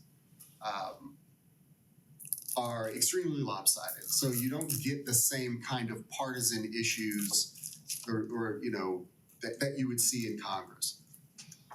But whenever there is, you know, sort of one party control, as we sort of see here in this city, you find other ways to be partisan. And so there will always be those conflicts. But in this case, I think, you know, we can maybe move a bit away from that just in the political atmosphere. If a council is seen to be simply obstructionist, they are not providing good rationales for rejecting candidates, they're saying no and not explaining why. You know, if they can't explain to the people why they're rejecting a candidate, it's probably not a good reason. And if they're providing reasons that don't seem to make sense to the electorate, that will have political consequences. And I think that those are the mechanisms. I wouldn't want to force, I mean, you know, council, you want them to vote their conscience. You want them to, you know, have an informed decision and vote their conscience. They need to be able to explain their rationale to the people, though. And that's where they need to justify it politically. So I think that is the mechanism by which you avoid those sorts of situations. We don't have gerrymandered districts. Hopefully, you know, if we go to a ward system, I don't think that we would do that here. I think that we could maybe make some guardrails around how those wards or districts get drawn. But even if we did, you know, that would be, it would be difficult to sort of politically draw wards in Cleveland Heights that would be subject to that kind of partisan conflict, I think. But that's a good point, though. But I think that the sort of the political justification and the political ramifications of being obstructionist and being seen to be obstructionist would eliminate a lot of that concern. Clem, you had a question? No, I was just gonna echo the mayor's final point there, just I think for the mayor and for council, that abuse of that system would be electorally punished. All right, should I move on to the next one? Sure. Are you talking about just, are we talking about 1 through 3? Cause I have a 1 through question. 3, yeah. I have a question about 2 and 3. Well, Sure. let's, Oh. I'd like to hear the Oh, mayor you speak haven't started first. talking about Yes. I thought you would, I thought he Well, I was was just- done with That's 2. okay. I was going to explain 2 and 3 just so that people watching know. So number 2 is to sort of create a more explicit understanding of what is already an implied power of the mayor. As the, you know, conservator of the peace and with a responsibility to ensure that the laws are faithfully enforced and followed. You can't do that without being able to investigate. And I think that it's important, as they do in Lakewood, allow the mayor explicit investigatory authority over the affairs of the government and the actions of employees and officials in the government. In order to determine whether or not there are shenanigans afoot, the mayor needs to be able to investigate those sorts of things or hire or appoint somebody to do so. This is executive branch people. Not just executive branch people. In Lakewood, it is all officers, any officer or employee. And that would include all officers in the government. Does that include city council That members? would include city council members. Interesting, and the president apparently since. And the and so I wanted to group 2 and 3 because I think that these two are related. And so I think that council should also have the same type of investigatory power, although this power is much more expansive than the mayor's investigatory power. The subpoena power would not be restricted to employees or officials or officers of the municipal government. It would be subpoena power. So this could be a subpoena to a business owner even to produce records or testimony.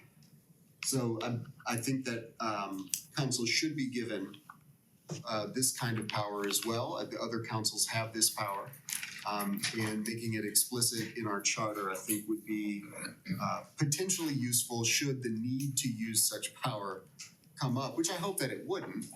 But having the tool in council's belt makes sense. I do think that we want to avoid some of the things that we see at the federal level.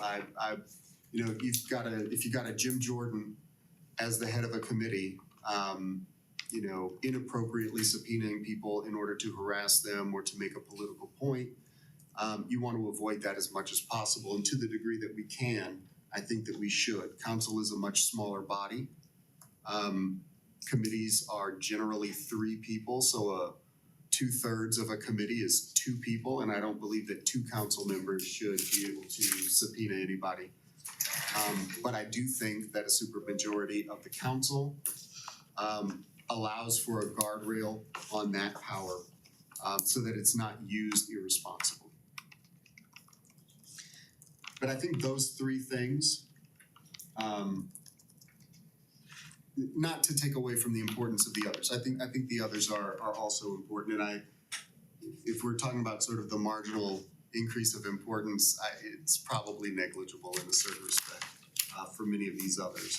But there are some that are maybe a little bit less important or a little less momentous, maybe, in terms of the change. Like number 5 is, I think, something that we should have gotten rid of ages ago. It makes no sense. It's only caused confusion and has very little to no benefit to the people. And That is the signature requirement on petitions for elections, that you can only sign so many petitions as there are seats to be filled. No other community does this. It's a hassle for the Board of Elections. It isn't something that voters even understand. And so people are routinely signing more petitions than they are technically allowed under our charter. And I think we've had other suggestions, a couple different city council members suggested that we drop that, so I mean, there's not any real, we haven't heard anybody saying, oh no, we have to keep that. Yeah, and so that's something that's important, but it's not sort of the same type of massive change that some of the others might present. But I did have 9 of them, so I guess I'm interested in hearing sort of more about what you think you'd like to hear from me. Well, I did have questions about 2 and 3. I think that, or I'm wondering, the question, number 2, giving you power to investigate anybody, that balance isn't righted by giving council subpoena power necessarily. Oh, no, that's not a question about balance. That is sort of making explicit an authority that the mayor already has implied in the position. But I think that the reason that Lakewood made it explicit is likely to avoid confusion. So my response to both 2 and 3 was, are either of these necessary? Do you see any I mean, it seems like they're sort of both kind of based on bad faith assumptions of both the mayor and the council. So right now, I don't think that there is any specific event that would necessitate sort of the triggering of these. Now, I can't speak for council and whether or not they, would like to subpoena somebody right now. So I'm not. Jim Jordan. But I'll say that, I have seen occasions, at the county level, for instance, where county council used their subpoena power. Or at the very least, they felt it important to threaten the use of their subpoena power. And that was a useful exercise, and it was necessary in that moment. I don't think that it's likely that council would use it often, but there may come a time that I can't even imagine the circumstances of that council might need to. And to have that available to them, I think is better than, possibly needing it and not having it there. Now, You don't have in your mind like an example of when you would use your investigatory power. so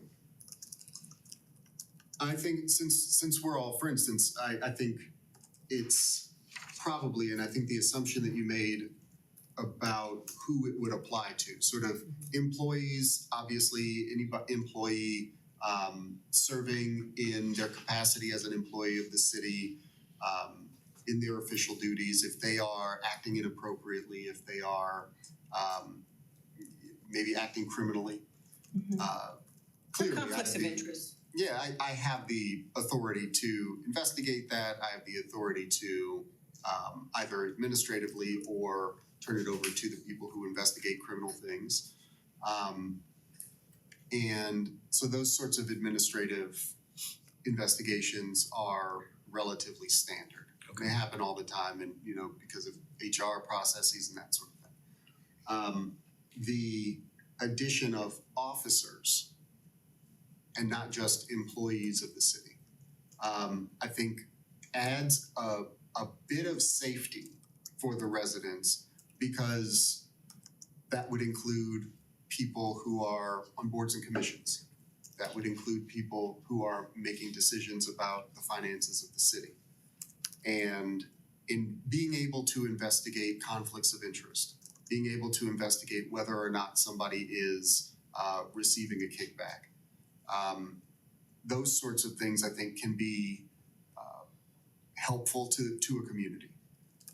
And the mayor having that explicit authority and reducing the amount of confusion about where that authority begins and ends, I think would be helpful. And more than that, so, there have been instances where people either don't know or are less concerned about the lines between sort of their political work and their official public work.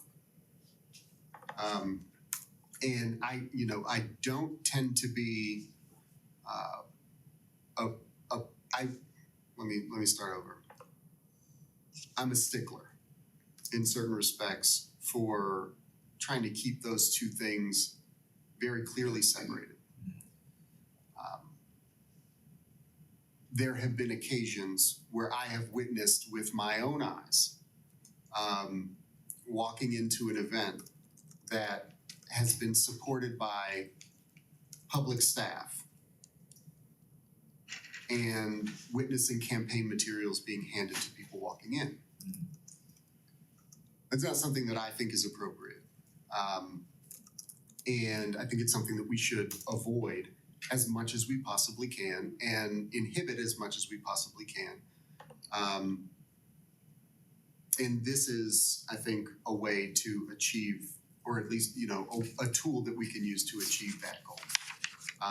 People do behave inappropriately sometimes, and in the same way that the council should be able to investigate me, I think that the administration should be able to provide the same service to the people moving the opposite way. And Do they currently have the authority to investigate you? well, certainly if we grant them subpoena power. And I think sort of do you think that a subpoena? I'm not sure that I see that the same.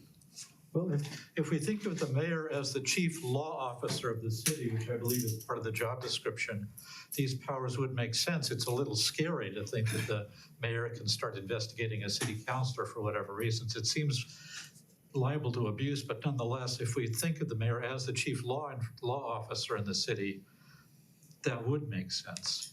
But how does the city council get the chance to investigate that? I assume that they don't have that. Well, a supermajority would have to subpoena the mayor to come and answer questions. That would count as an investigation, I To guess. produce evidence and testimony. Doesn't seem like the same thing. It's not the same thing, but it can be. Yeah. And there's I don't think that it's possible for a deliberative body of that sort to achieve the same goal or work in the same way that an administrative branch or executive branch would. I don't think that it's possible to provide the exact same power in the exact same way. There's also the recall process, which anybody can initiate if they feel that there's some kind of malfeasance. In Ohio, can city councils, when I was on a commission, we thought we had subpoena power, but it actually had to go to a court to issue the subpoena. We did not have actual subpoena authority. In Ohio, Was that in Ohio or in another state? this was in Massachusetts. Okay. Yeah, is in Ohio, can city councils actually subpoena people? I don't- I'm going to have to refer to the law to at least do some research on that, but my understanding is that a municipality can grant its body that power. And this would be the way to do it. Yeah, and I'm really curious because we found out a court has to issue a subpoena, so the city court or whatever kind of thing would have to, the city council would say, we want to subpoena this individual, that would have to go to the court to issue the subpoena. So there is the council itself cannot say, you're subpoenaed, here you go, it has to go through a legal, but I'm really interested to hear how it operates here. So in your experience, say if we're looking to counter, which I think the mayor already said we're not, but say the council wants to subpoena the mayor. Yes. So they subpoena the mayor, that doesn't give, well, I guess you could, then what? You know what I'm saying? Yeah, well, The then what generally tends to be that if whoever, not just the mayor, but a contractor who, or whoever it might be, whoever the subject is, if they do not comply with a lawfully issued subpoena, then the council as a legislative body doesn't enforce the law, but they would turn it over to a prosecutor to do so. And that's how it's worked at the county level. It's likely something that would have to be worked out in a more detailed way as to what the process is, but I think that the starting point is whether or not we think that council should have this authority. I do. And I think the details can be worked out.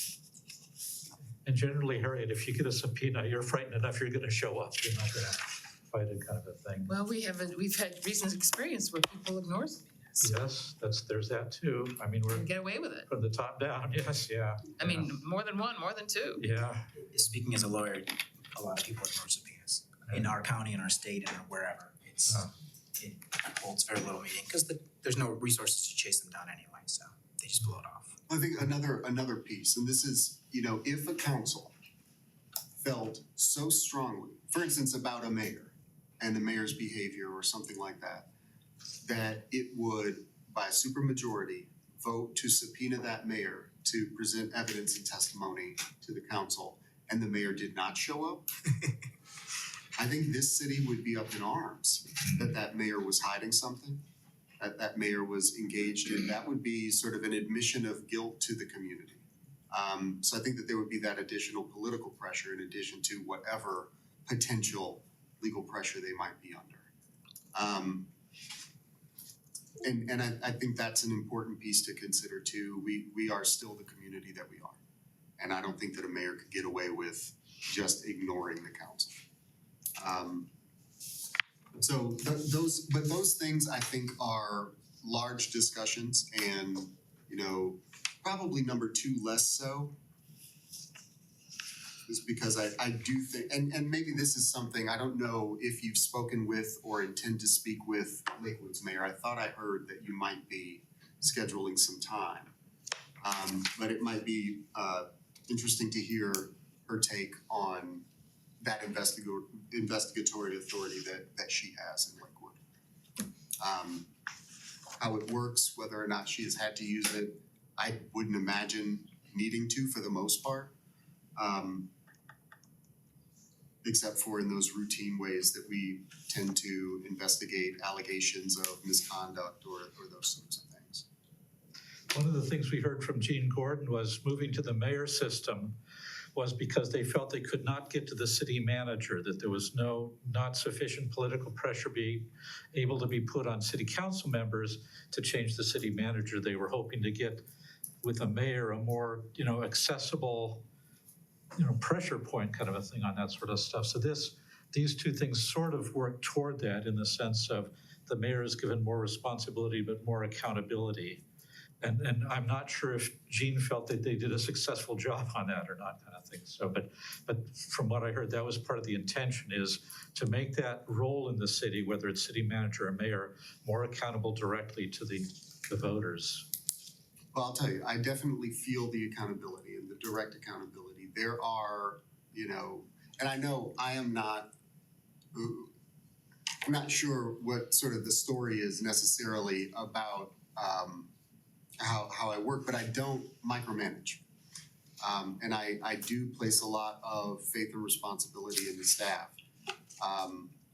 And there are times when that, is not the most pleasant, because, even though I'm not performing the tasks myself, I'm responsible for the performance of those tasks. And I definitely feel that accountability. Just had a meeting with business owners on Cedar, talking about things that still need to be fixed, things that still need to be improved in order to achieve what is my goal, which is to make sure that they are in as strong a possible position to maintain their businesses through this construction period and benefit from the continued development in that business district and not be harmed by it. But there's work that we still have to do. Some of the work that I'm responsible for was from a decade ago, that we need to fix problems that were created a decade ago. But it's still my responsibility, and that accountability, I think, is important. That's why a mayor meets with business owners, because there's that accountability there. I'm not sure that under the previous system, I think the head of the administration was more internally focused. And yes, the mayor has to be internally focused as well, because there are a lot of processes and resources that we are simply not doing well yet. And so that internal focus is necessary in order to be able to achieve the goals and be reasonably accountable for the things we're setting out to do. But you can't be solely internally focused. And that accountability is definitely felt on the administrative side. But I think additionally, the legislative body is probably more accountable now in certain ways than it ever has been as well, because there is a clear separation, and it is harder to say, well, okay, we'll just steer you to the city manager. If there are, when you refine and have a better understanding of the roles that you're in, then you are responsible for fulfilling the duties of that role, and you have to put your energy into that. So I think that it created, maybe as a side effect, more accountability for council as well. So you were talking about being internally focused, kind of switching gears a little. Could you touch on just your relationship with the city administrator? If you feel there's things that should be expanded in that position, contracted, tweaked? Sure. Actually, yes, thank you. So the first city administrator, Joe Senate, was a 3-term mayor in a city that is twice our size, in Erie, Pennsylvania. And so when he came on, it was toward the beginning of this term, and there were a lot of things that were up in the air. A lot of sort of ad hoc processes that departments are using, very little communication, silos, and not a great deal of accountability from department to mayor's office, or to city manager's office, really. So a lot less centralization, a lot less communication among departments.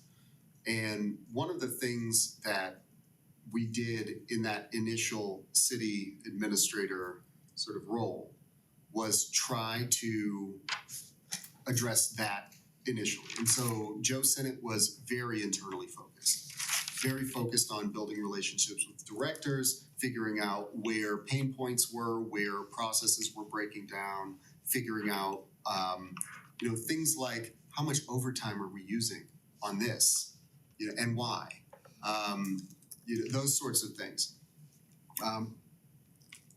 When Joe left, I felt that I needed someone who would do more than just sort of that internal focus.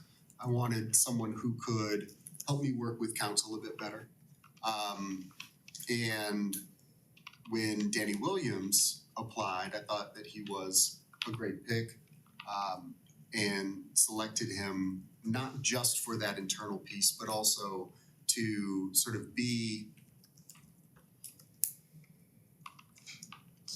I'm not exactly sure what the term is. It's sort of, we're a team. And, you know, we work together, work together to determine sort of a new reporting structure for the city as well. So there are departments that are his direct reports now that didn't used to be the city administrator's direct reports. And then there are some departments that are still my direct reports.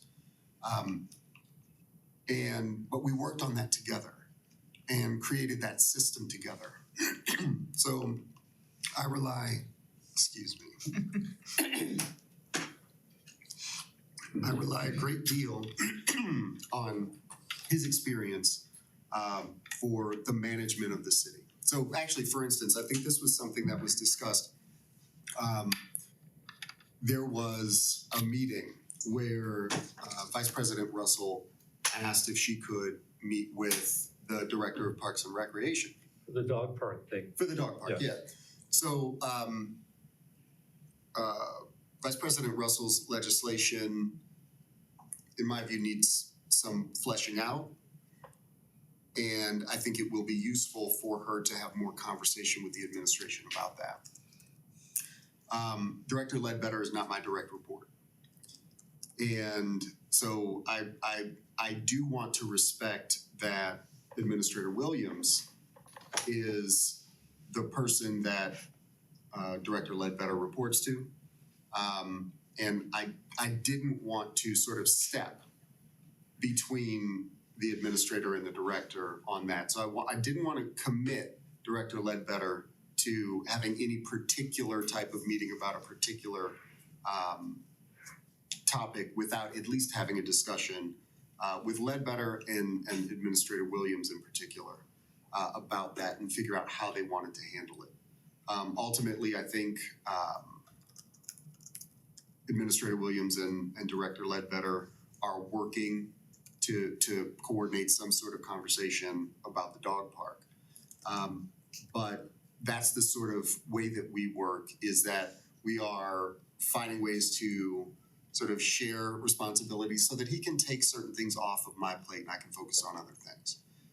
So You were trying to respect your own chain of command. Exactly, yeah. So the departments that Administrator Williams has directly reporting to him are Parks and Recreation, Public Works, Communications, Finance, which includes HR, and IT.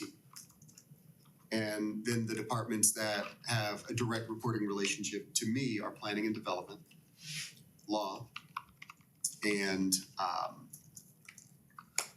the Public Safety Department. A portion of my role is as Public Safety Director. But then there's an indirect sort of reporting relationship and communication between those and the administrator. And then sort of an indirect, communication and reporting relationship between the administrator's direct reports and me. So we're all in communication, but in a more direct way, the administrator is overseeing those departments. And those are major departments. But Administrator reports to you though, right? The administrator reports to me, yeah. But I think, I have a great deal of trust and faith in his capability. So and over time, I think it'll probably evolve even more. One of the things that I noted when I first took this office, when I started, it was January 1, I walked in this building, and basically the only person in the mayor's office at that point was the previous city manager, and the HR function had historically been housed in the city manager's office for some reason. which I didn't think was appropriate for a variety of reasons. When an employee, comes in to talk with HR, maybe they don't want to have to come into the mayor's office in order to do so. So we separated that out. But when I first started, it was just me and the former city manager. And this wasn't, so the city administrator position wasn't filled yet. And so I was acting basically as my own administrative or executive assistant, as the city administrator and as the mayor. And Susanna Neerman was sort of helping me transition, but not operating as a city administrator. So I welcome the sort of the delegation of authority to the city administrator to help sort of manage the affairs and the functions of the government. That's sort of my primary goal and hope for our partnership, is that he takes control of those things, and we talk on a regular basis. We work right next to each other, and so if there are things that I need to be involved in, he knows to reach out to me. If there are things that I don't need to be involved in, he knows not to, because I'm working on something else. And so those sorts of things. So that's sort of how we work together. I'm not sure if I answered. Yeah, I just didn't know if there's anything you want to change in the charter relative to the city administrator, or if you were satisfied with the current structure. I don't think so. I there are certain interesting quirks about the city administrator portion of the charter, like certain things that are sort of specifically expected to be granted the city administrator, like a role in sort of budget creation, but it's those sorts of things I don't, or a role in sort of creating performance plans and HR, procedures and those sorts of things. And I think that's been immensely useful. I don't know that there's a need to change that in any way. I don't see a problem with keeping those explicit, and it does not preclude the addition of other responsibilities as well. And so I think over time, in all likelihood, mayors who are not the first potentially, or sort of trying to transition a government from one form to another, may find themselves adding additional responsibility, but I think that the flexibility there is helpful. But I will say this, I do believe that it is my responsibility not to be a figurehead mayor. I don't think that it would be responsible of me to, as the first elected mayor of this city, to just take a back seat when what we did was make a change so that there would be more accountability of a popularly elected individual in our community that would bring sort of the goals of the community, the vision of the community, the philosophy and the even the ideology of the community to bear in this role in the executive branch. So I don't think that it's responsible of me to simply take a back seat to the city administrator and not be involved in the conversations that the administrative function is involved in. And over time that might shift, and different mayors will approach this in different ways with differing levels of involvement in various issues. But I think especially at the beginning, since the people decided that we needed to move toward someone who is directly accountable to the people and politically elected to head this organization, I think that it would be shirking my duty if I simply stepped back, went to the events and kissed the babies, and then let somebody else handle and understand all of the ways that this government functions and needs to function better. Yeah, we heard both from the mayor of South Euclid, Mayor Shaker Heights. Well, one thing South Euclid counselors need to grow into their role as legislators. It's not something you are elected and know just the whole process kind of thing. So she used the term maturing, which some of us more mature people, we'd rather say evolving, growing kind of thing. Also from the mayor of Shaker Heights, and without their city administrator, they could not function. And so there's also a sense where the new mayoral form of government has to grow into how much can you delegate to your city administrator while still maintaining that accountability and presence of the public. So there's growth needed on both sides of the equation, it sounds like. And that's one thing that I wanted to avoid. You know, since we made the change, I wanted to make sure that what we didn't do was simply revert sort of in everything but name to a city manager form of government. That seems to defeat the purpose of the change we made. Well, Jean Gordon did say in a lot of places, she just plugged in the term mayor where there was city manager, but there are other, Greg will tell you, there are other changes that were made. It wasn't just that, but we are still Yes, she dealing did with say some of that. those, cut and paste issues. Well, one of the, and this is something that I noted at the time, after the change was made. I didn't want to make too big a deal of it while the change was being debated, but well, there were some changes that we've had to correct. So for instance, the charter change proactively removed council's ability to hire staff. And, I advocated for the, allowance of council to revert to a situation where they could hire staff because that's something that they needed to be able to do.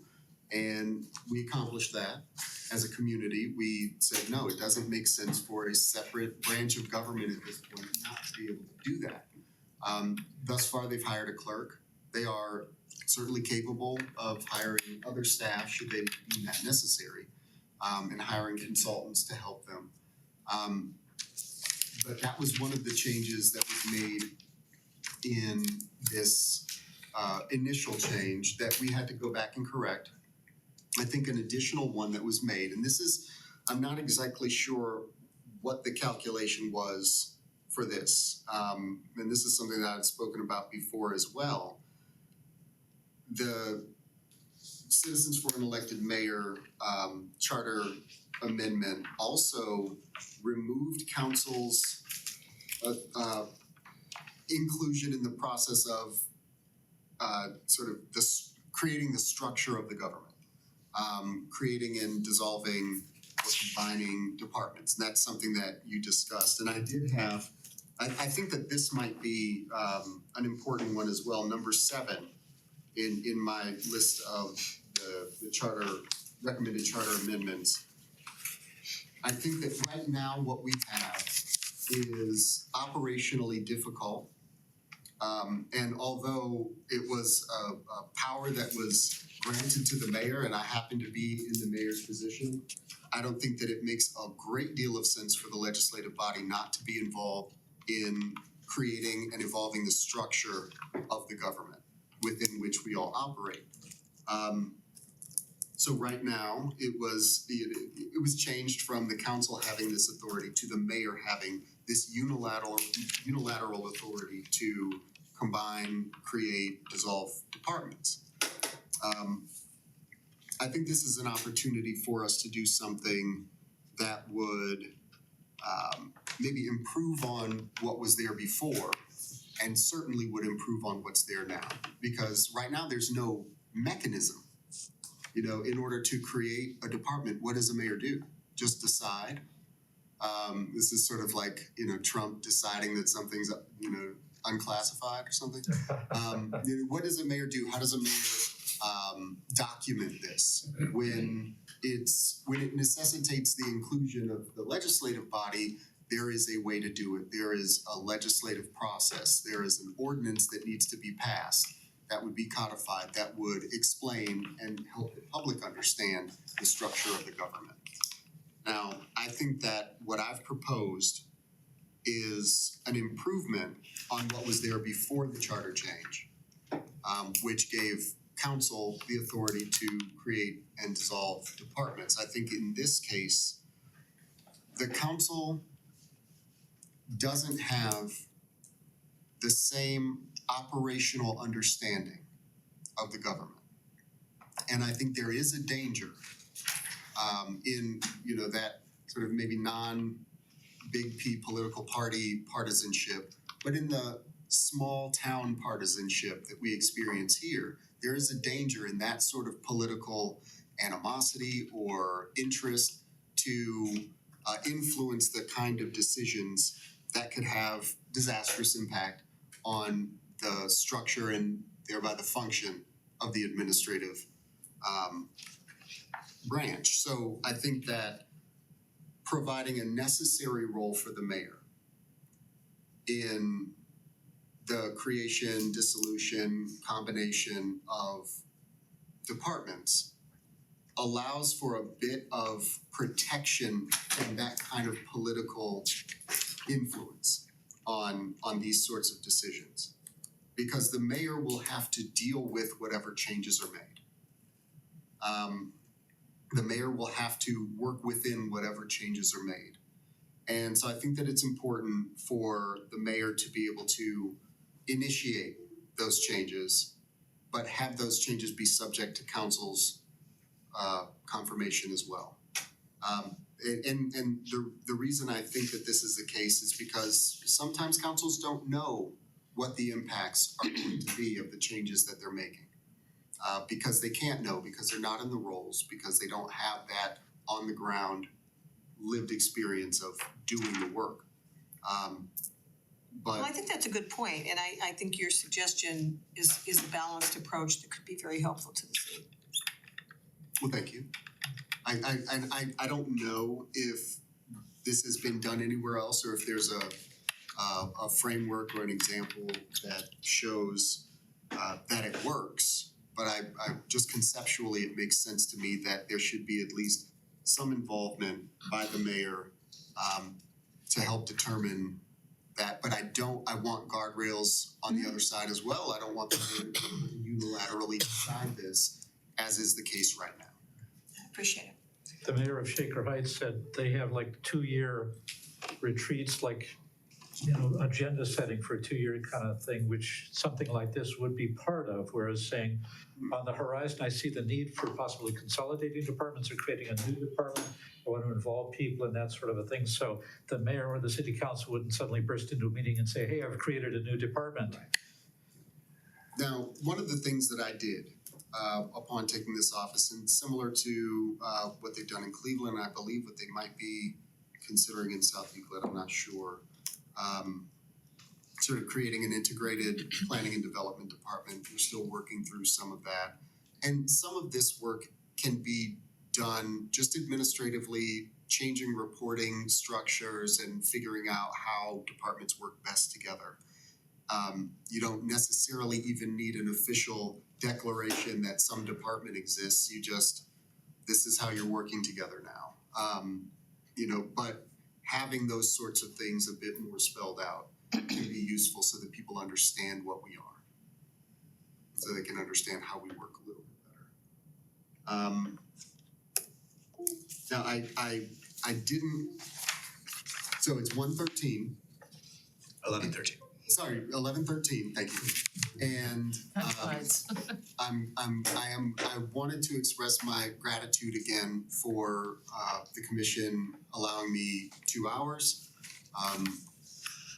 I know that there are still more things to discuss, and so I wanted to just take this moment to express my gratitude for that. Did you have more specific questions? There were some other things that I thought I could bring up to help clarify certain things. Yeah, I don't have questions about the items you listed for proposed changes to the charter. Does anybody else have any questions about that list of 9 items? Well, Or do we wanna move on? this is not a big question, but it's kind of a parenthetical thing. Number 8, that starts with Article 3. I didn't understand the statement in here, the statement about repeated attempts on the part of council members to restrict other members' ability to individually introduce legislation. I don't know what that. Okay. Can you elaborate on that? Absolutely. So something I noticed, and this happened almost immediately after I was elected the first time. When I was elected, there were pieces of legislation that community members were seeking to lobby for at the city level, foreclosure bond in particular. And it took a pretty long time for that to occur. I think they started lobbying maybe in 2012 or 2011. I'm not exactly sure when.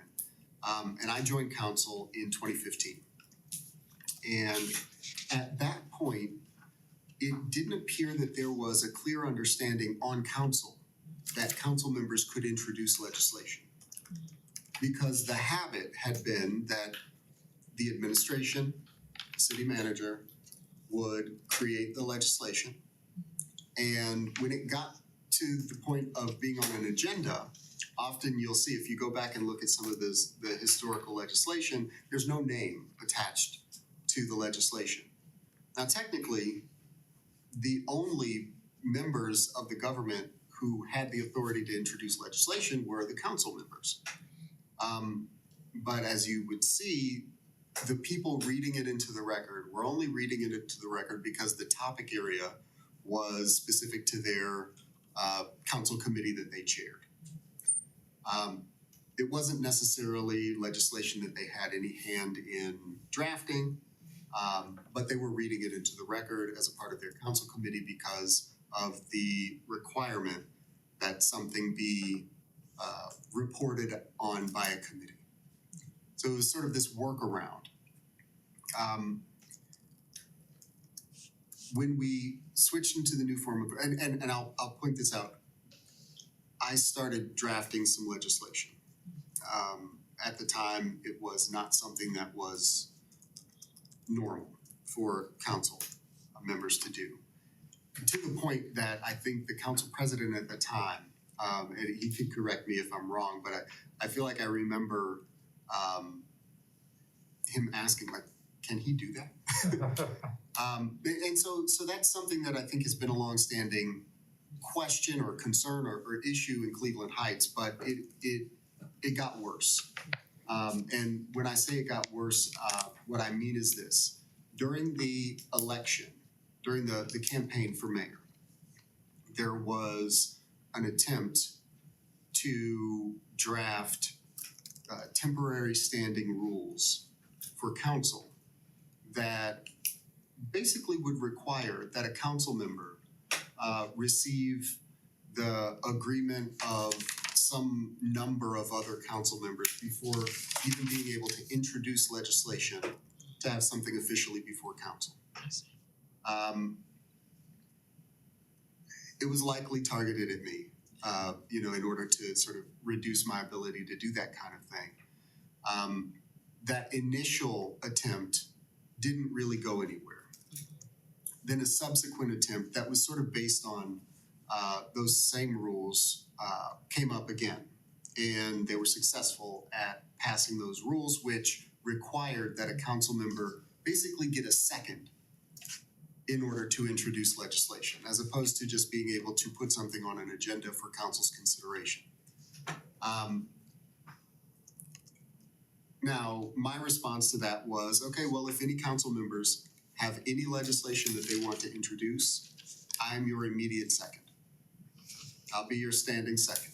Because I believe that part of the role of a legislator, of a council member, is to be able to introduce legislation individually, because sometimes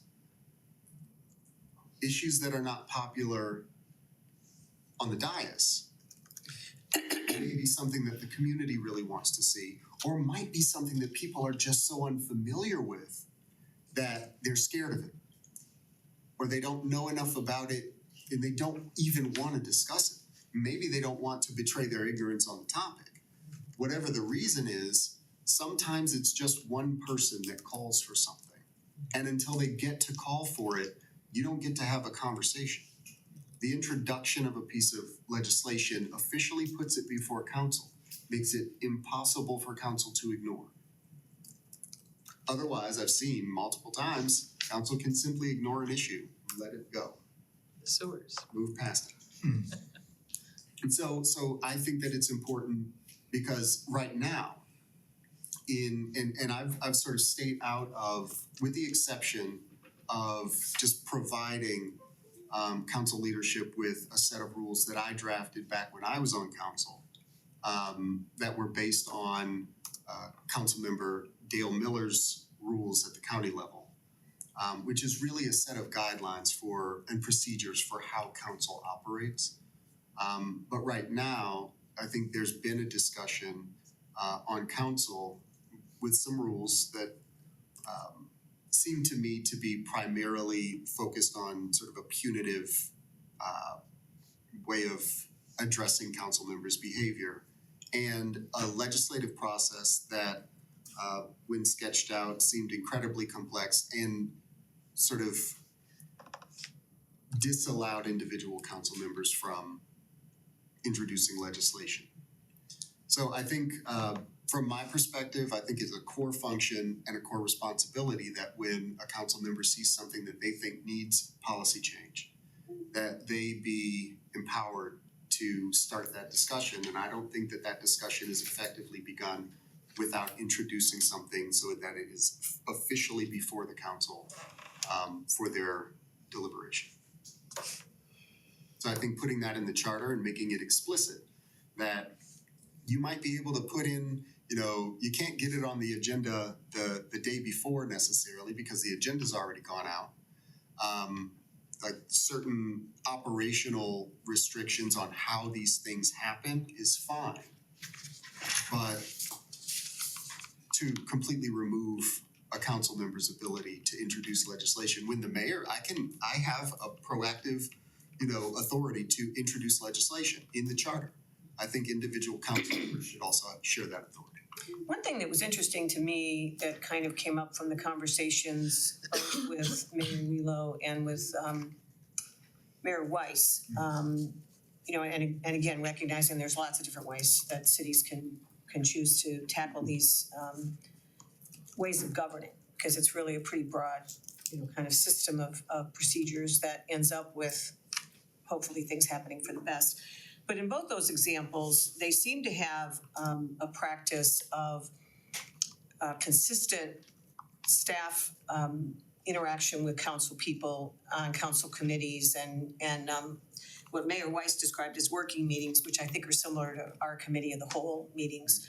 But the end result of it is that there is more opportunity to talk about particular problems that might need a solution.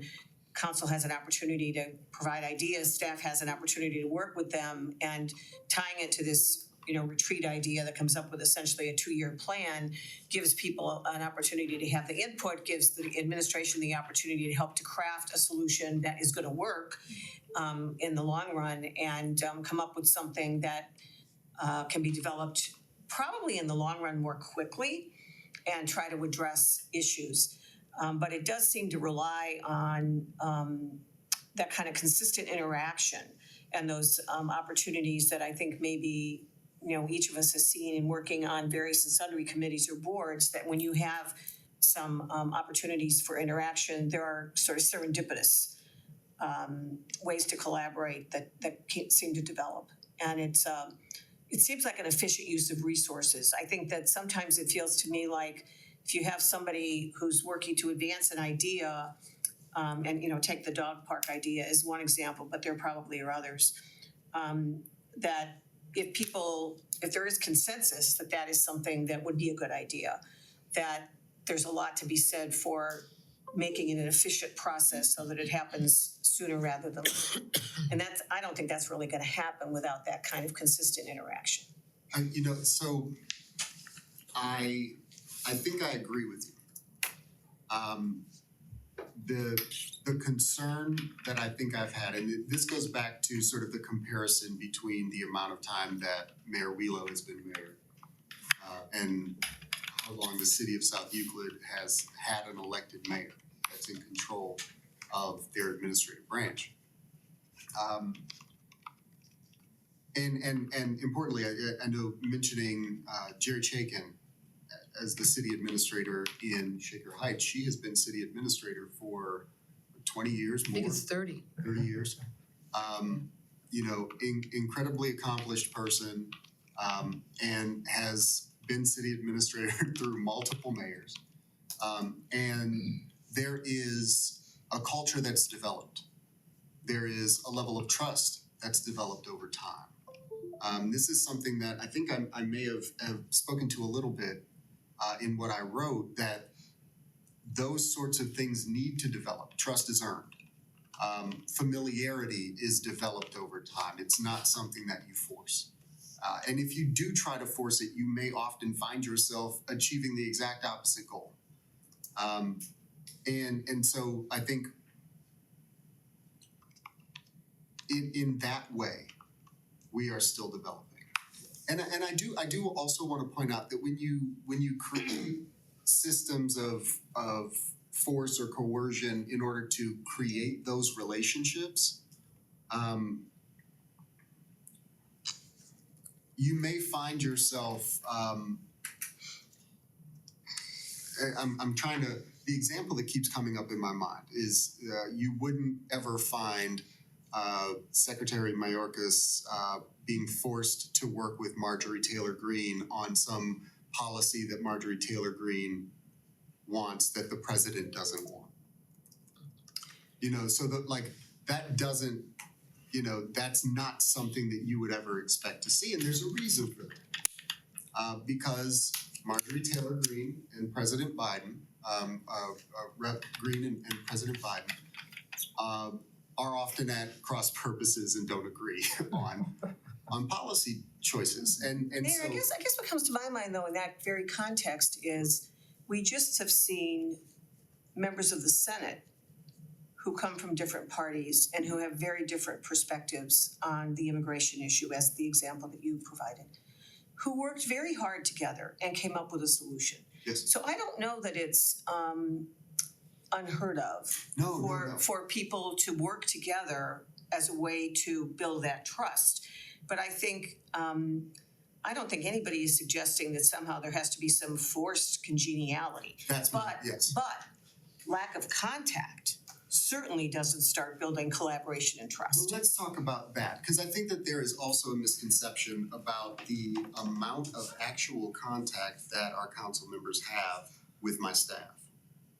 And so I did just a quick analysis of some of the special council and committee meetings that have occurred, the ones this year so far, which is just a few, and in 2023. And so I have this spreadsheet. I'll send it over, and this is, I guess, taken. I'll take it. But it's sort of my staff, and it's not just director level staff either. We've got assistant directors, we've got other staff as well that have been made available to council in their committee meetings to discuss issues that they found important. And to discuss issues that I've proposed to council. And over the last year, this is around 47 meetings. And so this is my staff and consultants that I've asked to, go to council committee meetings. This does not include the law director, who is at pretty much every meeting and is there to provide input and insight to council as well. And it also doesn't include council meetings. There are a couple special council meetings on there, but it doesn't include council meetings at which there are directors there sometimes as well to be available to respond to questions should there be any. And this is just one aspect of the sort of the contact that council members and the people that we work with have, or that they have with my directors and the people that we work with as consultants.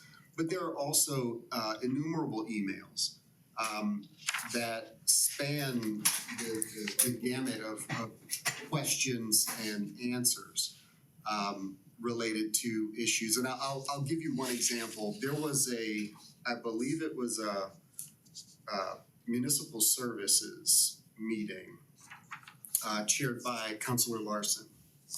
And Councilor Larson has been looking into at the urging of some residents, the possibility of changing how we assign responsibility for the maintenance of and clearing of snow from sidewalks.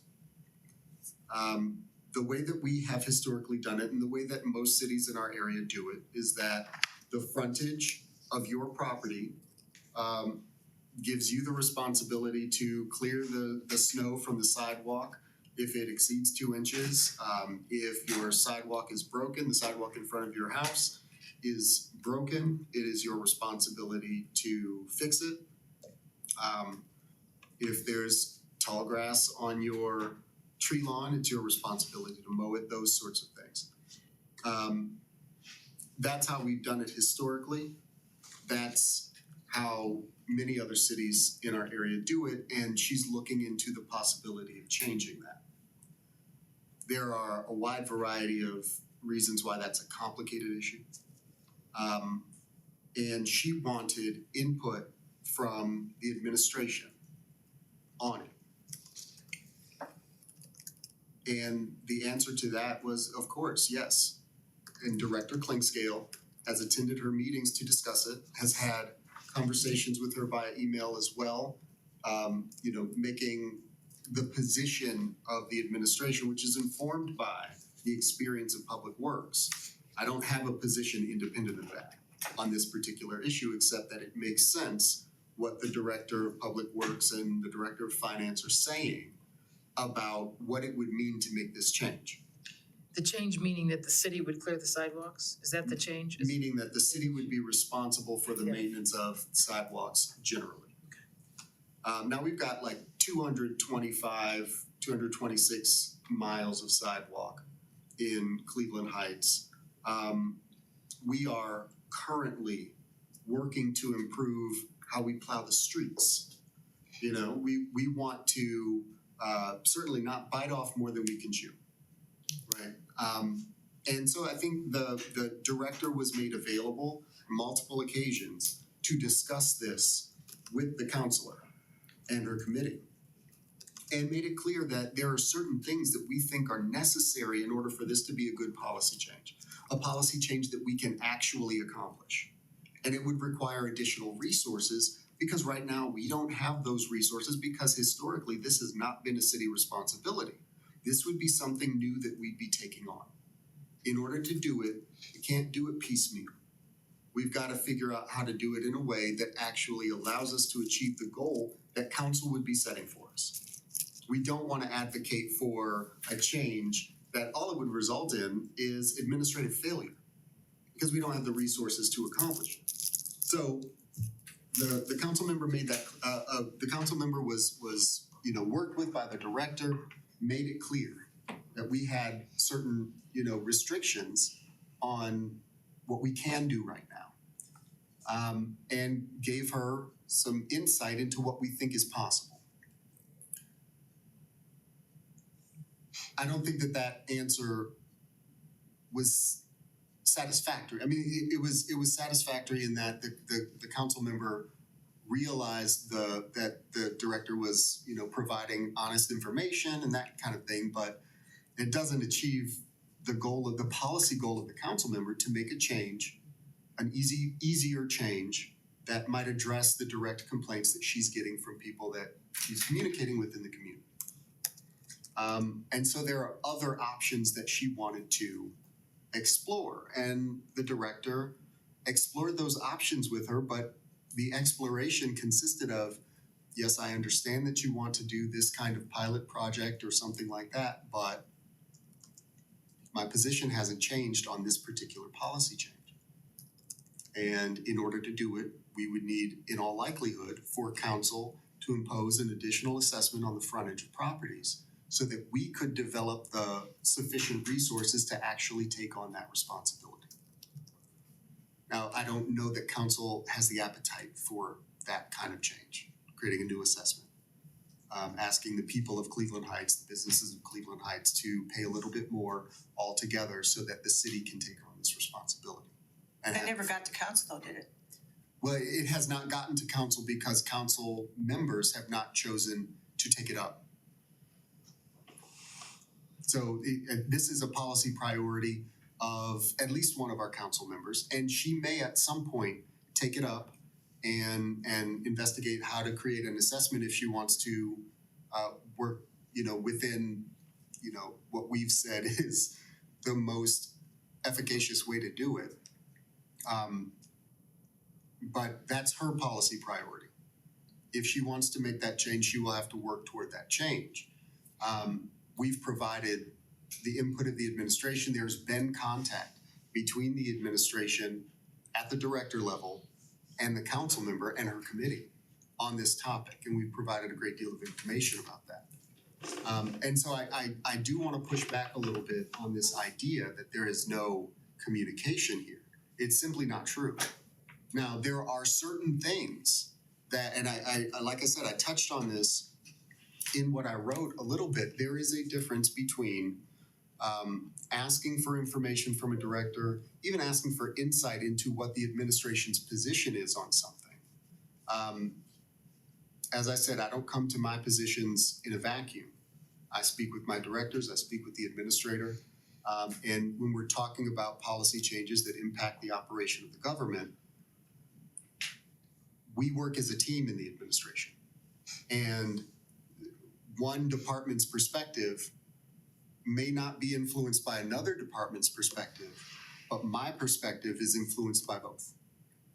And I tend to be the central focal point, and the administrator tends to be the central focal point for all of that information that's coming together, as it should be, so that we can, as a team, express the policy position of the administration. And so that's another reason why I found it troubling at the outset that council members had some inexplicable desire to avoid me in the conversation as the mayor when we're talking about policy changes.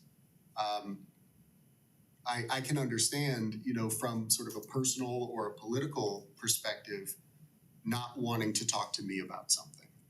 But from an operational and a logical perspective, if you want to achieve the goal, working with me is probably the best way to do it. But when it comes to sort of that constant communication, it is happening. It's happening when my staff show up to these meetings. It happens via email. Now there are some reasons why some people feel more comfortable having these conversations in settings that have a record attached to them. I'm not going to get into a lot of that here, but I do want to say that this is why I talked about flexibility, because trust is built over time. And having a conversation with someone that they may recollect in a different way than you do, it is easier to point to an email. It is easier to point to a video of a meeting and say, no, this was our position. And there have been occasions where that's been necessary to do. So I'll say that when it comes to the communication does actually exist, but there are certain things that are just not appropriate. I'll give you actually a really, really good example from just last night. Council President Kuda is and has been very interested in housing issues in our community, and rightly so. It's an immense asset that we have in this community. We are a bedroom community, and so it has an outsized influence in the quality of life that we have here. And there are certain things at the state level that, they don't make it easy for municipalities sometimes to achieve the goals that we want to achieve. And so they are currently looking for ways to make things harder for us, likely. And the council president is interested in crafting a resolution that would oppose one of these initiatives that they have at the state level. It's a ceremonial resolution. It doesn't necessarily have a direct impact, but it may have some sort of influence on somebody marginally, and that may change how the state behaves. We can't predict that, but one of the ways that the council president sought to support this resolution in opposition to a state action was to reach out to the Assistant Director of Building and Inspectional Services, Alan Butler, to request some data. Now, normally, this doesn't have to be a problem. This doesn't have to be a problem. If it's data that we have that you can't get anywhere else, you know, we can run a report from one of our databases and say, here's the data. We've done that on multiple occasions. In this case, though, this was a research project that requires some different work. It's not our data. This is county level data, specifically related to tax delinquencies. And we don't collect property taxes and we don't keep records of property taxes. The county does. Ownership and you know that sort of ownership transfers, who owns a property. That's not our data either. That's county level data. I've been working in a system called NeoCanDo, NST's web app, NST web app, for quite a while now. You know, because of my work as a policy advisor for county council, I had access to it through Case Western and was trained on how to use it. And it's a really phenomenal tool. I can go into this tool. They scrape data about properties in our community, and we can analyze that data and you know run reports and filter and search and all of this fun stuff that you can do with this data that can inform policy choices. It takes county level data to do it. When I began as mayor, one of the things that I found it important to do was to register each and every council member with NST, with NeoCanDo, sign them up for training so that they could learn how to use this, to gain access to this database and learn how to use this. And Councilman Kuda at the time, Councilman Kuda was one of those people. And that is the system that he would use in order to get this data and analyze it. And it's not a great deal of analysis, but it requires some work. And so what he was asking of an assistant director whose primary charge is to manage a team of property inspectors and ensure that they are doing their work diligently and achieving the administrative goals that we have. He requested a research project from that assistant director to go into another level of government's data and analyze that data for him in support of a ceremonial resolution. It doesn't have to be a problem necessarily, but it certainly is a draw on time and effort, and it's something that could be accomplished by the councilman himself. He has access. He's had access to the training. If you are requesting the data, you'd be requesting it from the county, not the city. And so that's the sort of, you know, if you're talking about sort of drawing a line, there is a line between requesting information or having a conversation or building a relationship over time in order to have that ongoing contact. There's a difference between that and sending a request for somebody to do a research project for you. Now, I was policy staff for a legislative body. And so if Dan Brady had come to me and said, give me this data, I would have been very happy to do it. Dan Brady was, you know, my boss's boss. And so, you know, that's the sort of thing that a policy staff for a legislative body might do in order to ease the burden on that legislator, depending on how they set up their staffing model. You wouldn't want to overburden that staffer either. And so I had a direct report that was the chief of staff that could figure out how to prioritize the different things that different council members were asking for as well. So everything didn't just get jumped to. Even by the council staff, they were put in a queue based on the priority of the request. And that's the sort of thing that is missing here, is this respect for the people's work and whether or not, like there's nothing wrong. we might agree on opposing this particular state action. We haven't had a discussion about that policy between the policy head of the administration and a legislator. We haven't had a discussion about that policy. And in my view, it crosses a particular line to request the research services, the policy research services of staff that don't work for you. So I just have a question. In your experience, since it sounds like you've used this system and you were trained in it and you used it, Yes. so what kind of time commitment are we talking about in this example that you gave? So thinking about going into an ST web app and filtering to our city, I'm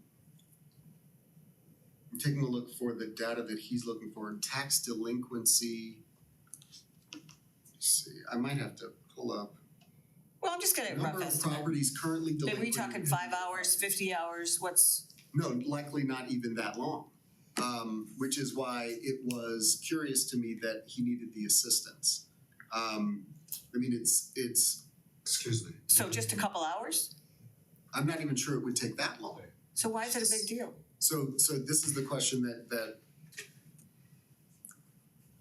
I'll put it this way. It may not be a big deal, but it is more a conceptual position than anything else. Dan Brady, who would have no problem asking me to do exactly this research, would likely not go to the director of development at the county and ask him to do it for him.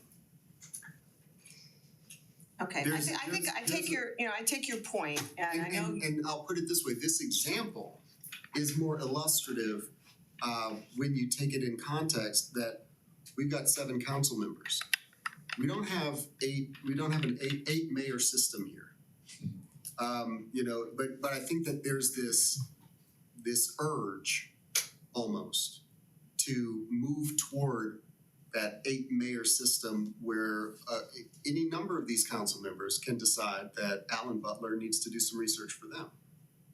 No, I appreciate your point on that, and I appreciate the need to give the directors the time to do what they need to do. And I also appreciate your comment in your responses that council can hire their own staff and they can hire their own consultants, which they can do. They could develop a budget to do that.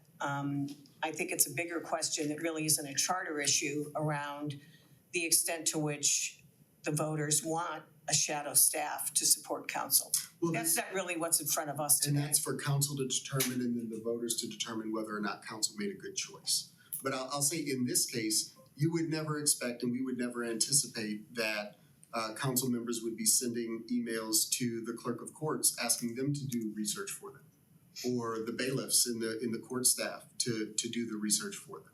It is only because we haven't sort of adjusted to this new form of government that there's this expectation without the prerequisite relationship building that occurs in other jurisdictions, that has occurred over time in other jurisdictions. And that, like notably, and I wrote about this as well, on it might have been January 7th, all I did was ask council members to just, hey, copy me.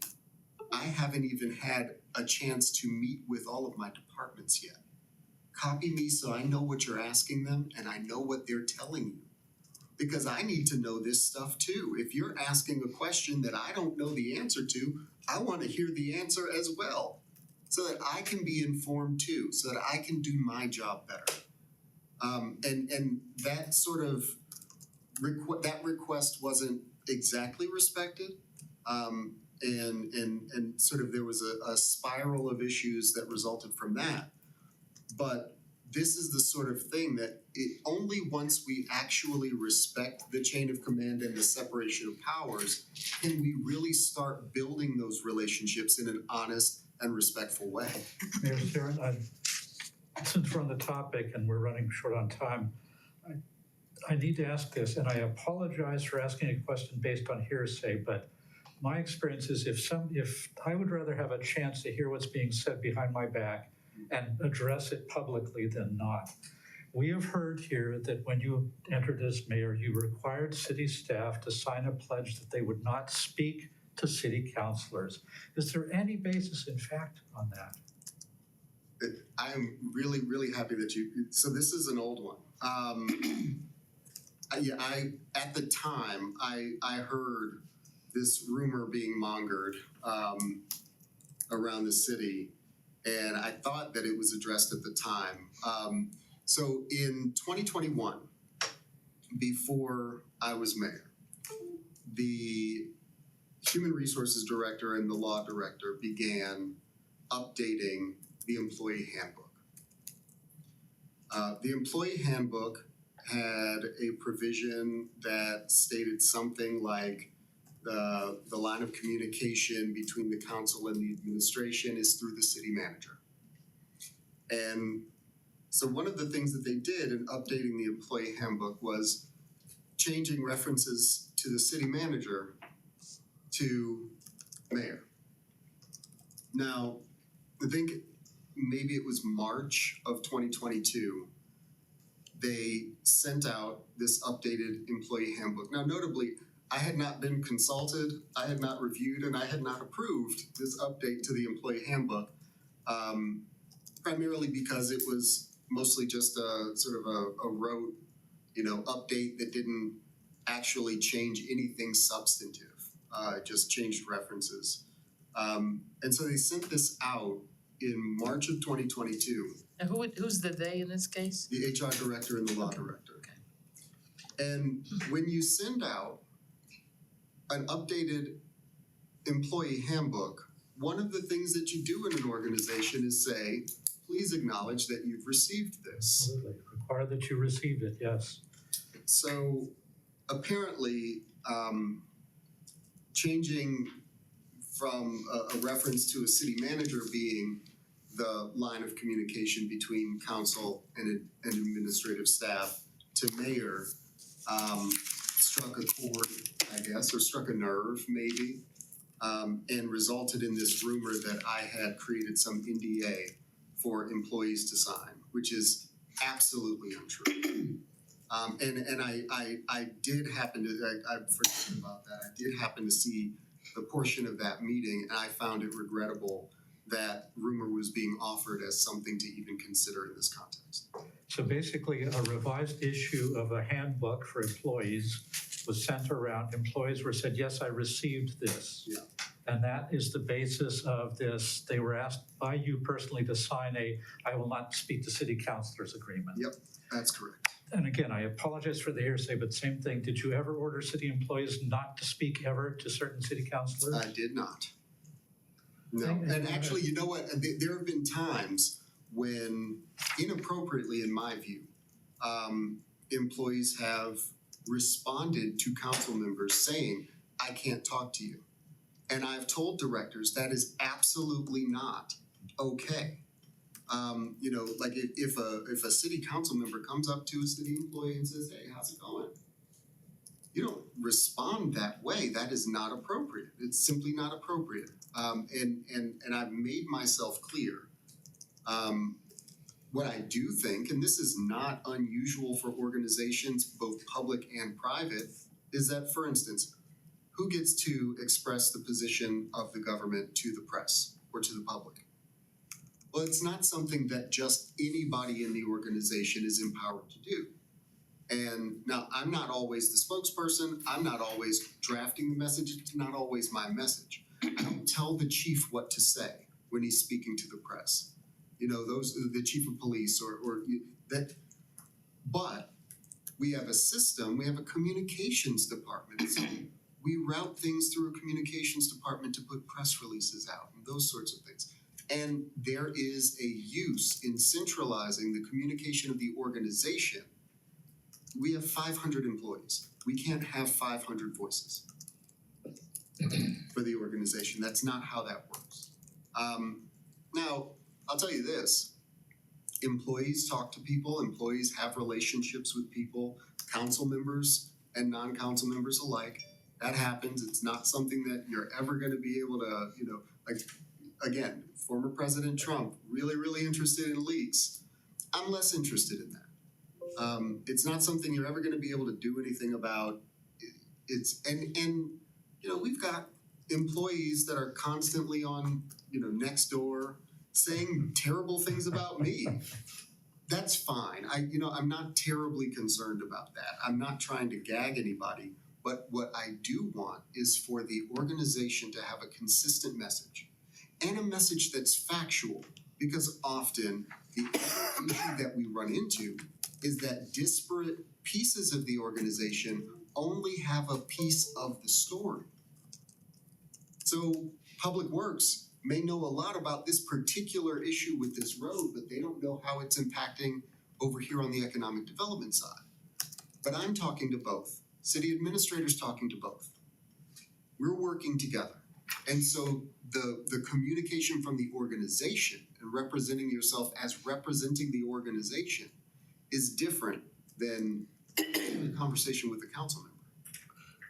And that's the difference and distinction that I think is And important. again, I apologize, but I'm really, thank you for accepting to answer that question, because I think there are certain zombie urban myths that keep coming back. Yeah, and I think it's difficult in my position because you can't address all of those rumors without, feeding ridiculous fires. That's why I wanted to bring it up here, because this is your chance to lay out your view of what's working with the city charter and what's not, so thank you. Absolutely.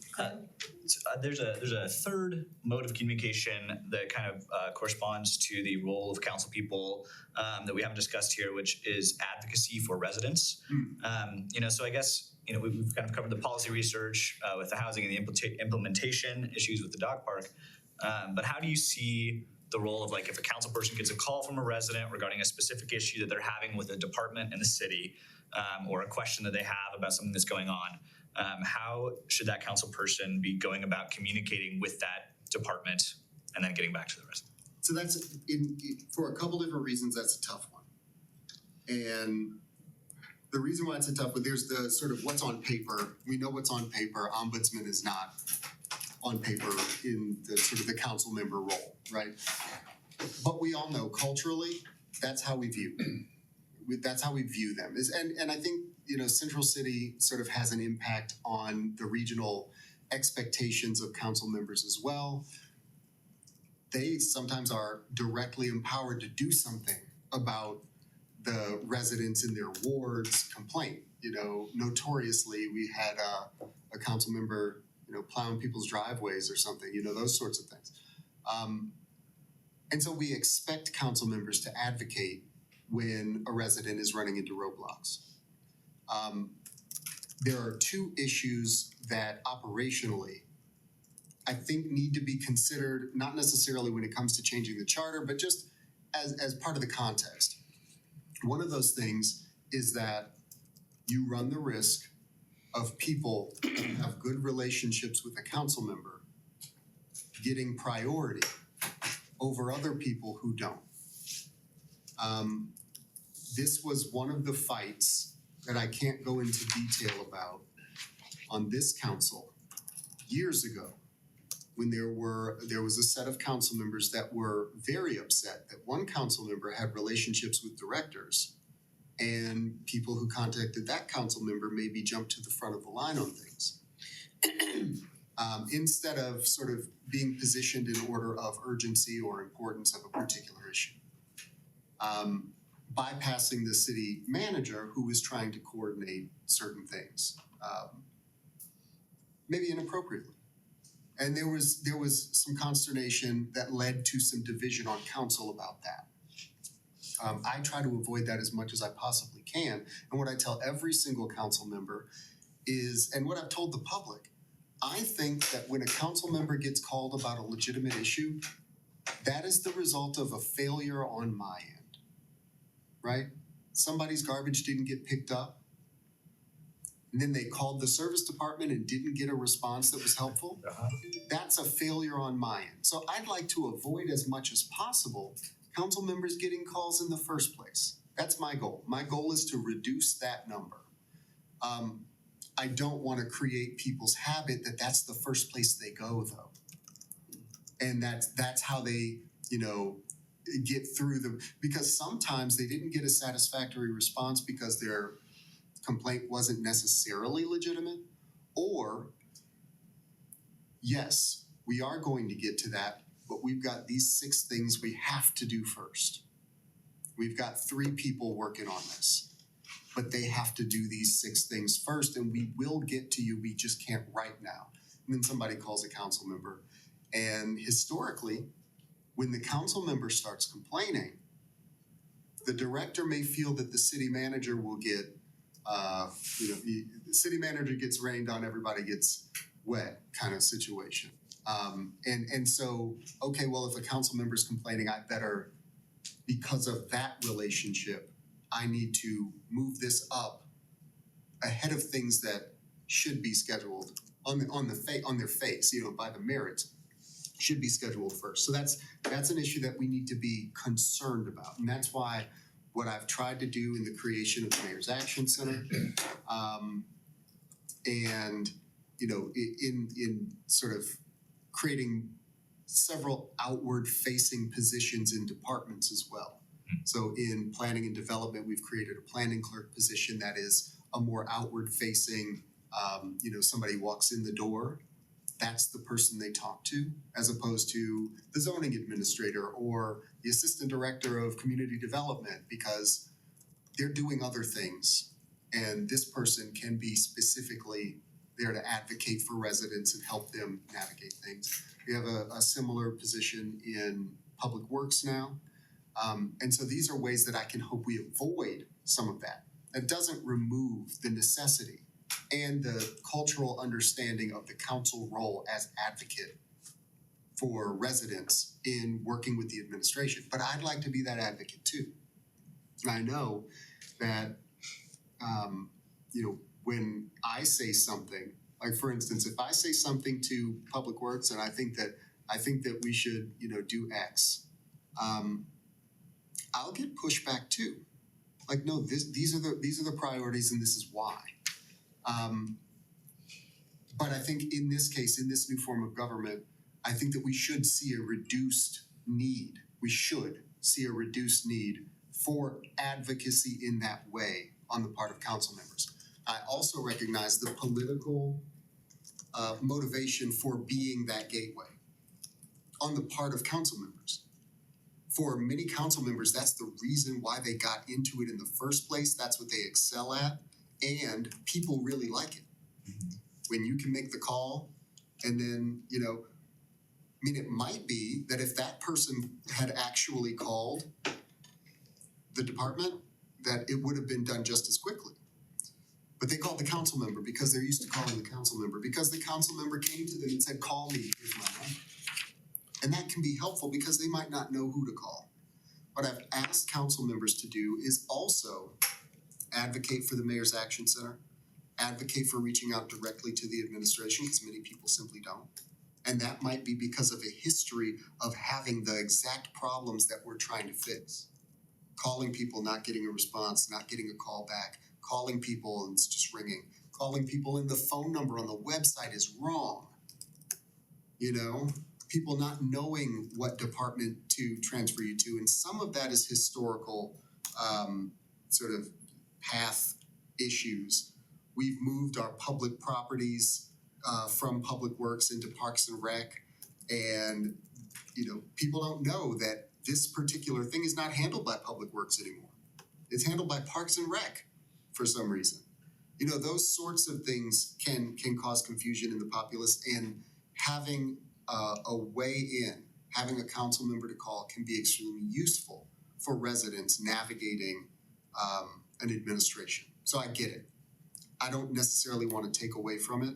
I think whether or not you put something in the charter specifically calling out that responsibility or role, council members will take on that role. So I think it's sort of, if you want the words on the paper to follow the actual function, you can put something like that in the charter. I don't have any particular opposition to it.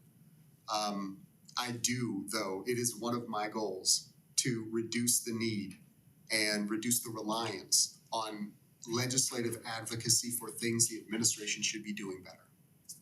Mayor, you touched on this, and I apologize to my colleagues here, because they've heard it from me before, but I think, one of the things, one of the problems we all have, I mean, all of us, is this is a long-standing issue around City Hall and opacity and lack of response.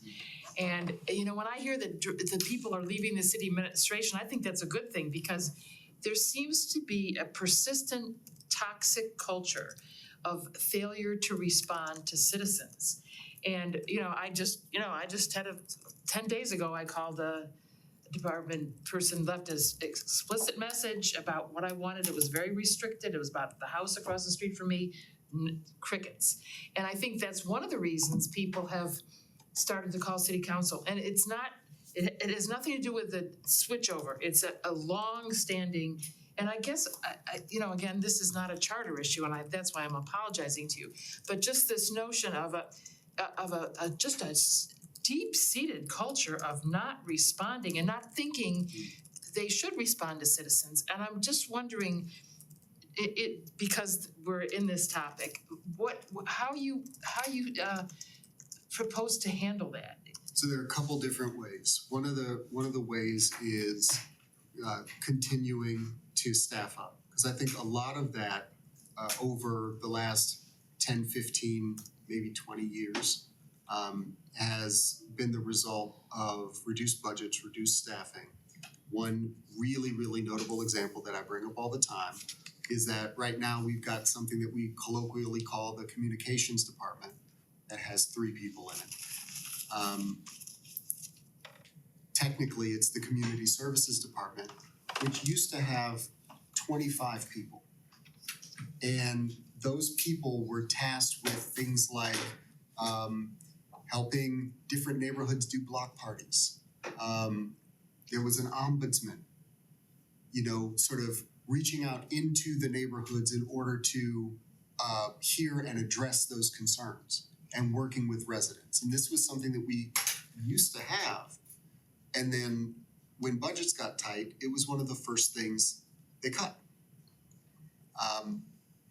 So building toward, having more public-facing people in the organization is one of the ways that we're trying to address it over time. But that's not the only way. We're also working to train people. We've had customer service training, trying to get people into this mindset of, what we're here for ultimately. Yes, we've got specific tasks that we're working on. But when we're fixing that road, we're not just doing it to fix the road. We're doing it because there are people who need this. There are people who drive along this road. There are people who walk here. There are businesses that operate. There are kids that are going to school. There are people who are experiencing this and sort of connecting that. And that's an ongoing cultural shift and an understanding and an inclusion in the ultimate goals of the organization that I think under the last form of government was a little bit harder to connect to. And I think in part that's because of sort of the really intense internal focus that, frankly, I don't even want to fault Ms. Briley for when she joined this organization was in dramatic fiscal risk. The impact of 2008 was extremely worrisome for a long time, and there were a lot of cuts that were necessary. I think that they took the austerity method a bit too far. And one of our tasks is to reverse that, and part of that is to allow for new equipment so employees can feel like they can actually do their jobs well. With new equipment instead of old rusted out cars that the bottoms are falling through. Those sorts of things have an impact on how we relate to the public. But additionally, things like the customer service training and more than that. I think one of my major initiatives is the implementation of a true performance stat leadership strategy that will take the outcomes and the outputs that we anticipate, that we expect, and have that regular management conversation about how well we're achieving our goals, and part of that is how many calls are we getting? How many complaints are we getting? That's why the Mayor's Action Center and the new app that we'll be instituting pretty soon will be instrumental in cataloging those complaints. We wanna know how long it takes to address somebody's concern. We wanna log it. That's why the Mayor's Action Center exists, so that if you're not getting a call back from a department, 291-2323. That's the Mayor's Action Center number. 291-2323 or mac@clevelandheights.gov, so that we can then centralize the tracking of these concerns and the fact that you didn't get a call back. Because then we've got a centralized place where the mayor's office, and that's me and the city administrator, can take a look at that data and say, hey, Department X, Division X, you're falling down on the job here. So we know where the problems are exactly. We can talk to the people who are responsible for achieving those goals and make changes over time, and change those sorts of operational changes, change the culture too. And we will reward good behavior. We will reward responsive behavior, and provide the tools to make it easier for people to respond. So project management work, all of the stuff that I talked about in the campaign, sort of trying to make sure that we put systems in place so that we can actually get our operations right, will go a long way to exactly what you're talking about. Even that responsiveness is reliant on us being able to do the job well. So I think that that's a part of it, and us being able to track reliably and accurately how well we're doing over time. Improve the things that we're failing at and reinforce the things that we're doing well. It's iterative, it's not instantaneous. And it does include some culture change, but it also includes some operational and logistical change. So we're working toward all of that. It's a heavy lift. I know that might as well be an excuse because it's not fixed yet. And like I said, I know 2 years is a long time for some things. It's also a very short time for other things. And I think this is a combination of both of those things. I'm not saying we're doing it perfectly, but we are working hard, and we are repeatedly evolving in our approach to it. But we want to hear more of those complaints too. I want to know exactly how many calls are not getting returned. We heard about a salary review. Yeah. Will that help? Because apparently that hasn't taken place in a long time, and maybe you're not offering enough for people who want to work and even live in Cleveland Heights to be able to take jobs here. Yeah, I remember we did a salary study. It wasn't quite 10 years ago. Because I believe it was while I was on council that this occurred, but it was pre-pandemic, and I think that has had a major shift, created a major shift in how we look at wages, how we look at compensation. So I definitely think it's important. We are currently engaged with Archer Company to perform that wage and salary compensation study. We're also up for union contract renegotiation with both police and fire this year. And so I think that we will be working with them to find, appropriately attractive compensation packages for our safety forces as well. The salary, and so our bargaining units we work with, but our salary study is more focused on those as of yet non-unionized workers that are in our wage and salary ordinance. I'll tell you this is another place where I believe council has authorities that it either doesn't understand or simply doesn't feel confident enough to use. I know that there's been a lot of talk about, the wage, not living wage and that kind of thing, and I've been supportive of that, and I think we need to move in that direction. I did want to have the wage study so that we could see how it impacts things throughout the entire organization before we start making changes that we don't know what the impact is going to be. But I do want to say this, every single council member, unless they artificially restrict a council member's ability to introduce legislation, can introduce a piece of legislation amending the wage and salary ordinance. At any point, any council member could have introduced specific legislation if they saw a particular problem they wanted to fix. Any single one of them could have introduced legislation to fix that. I wanted to take a look at it from a more systemic, holistic level. And so that's why I engaged with this company to do this study so that we could have some data to back up what our decision making would be. And also to help give context so that we can look at the whole organization, not just our non-union workers, but also use some of that data to give us a bit more context for how we work with fire and police to work through any wage discussions that we're gonna have this year. But I do think, you know, it's extremely likely that we're gonna see dramatic changes in wages in the city. I welcome that. I know that I have a responsibility to manage the finances responsibly, and so I have to keep both eyes, or keep my eye on both of those balls, I guess. But I'm looking forward to the results of that.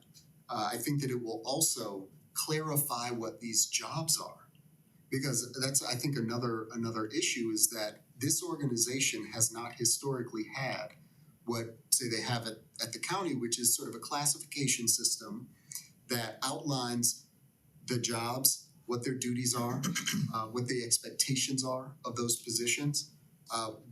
We've been a bit haphazard for however long it's been. We don't have those sorts of documents outlining what people's responsibilities are. And so we're using this process to get more input about what people actually do.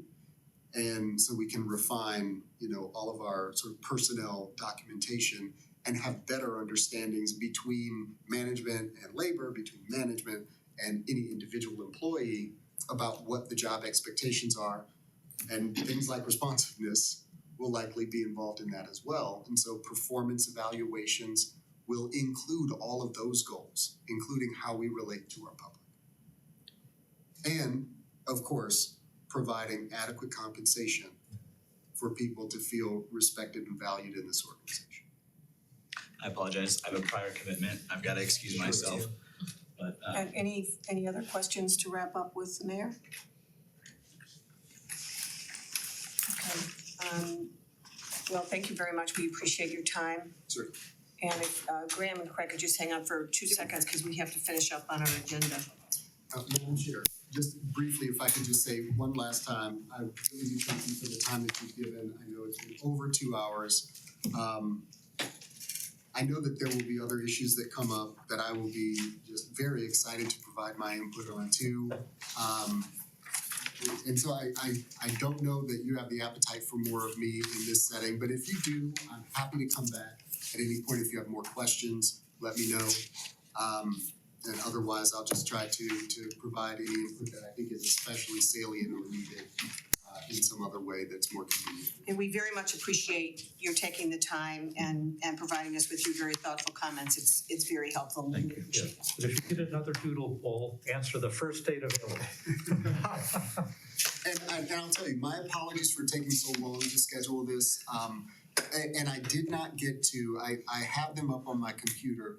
I did have just three responses from department directors. I don't know how willing they are.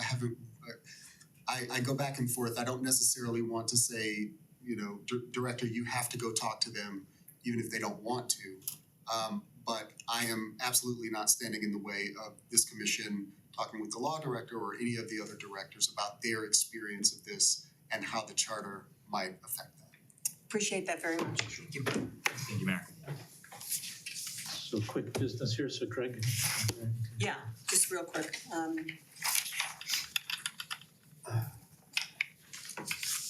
Only because we need to decide how we want to handle this. So I don't know if you have a preference as to general question or specific. Do you have a preference For what, I don't know where. for this question? Question two, is that what?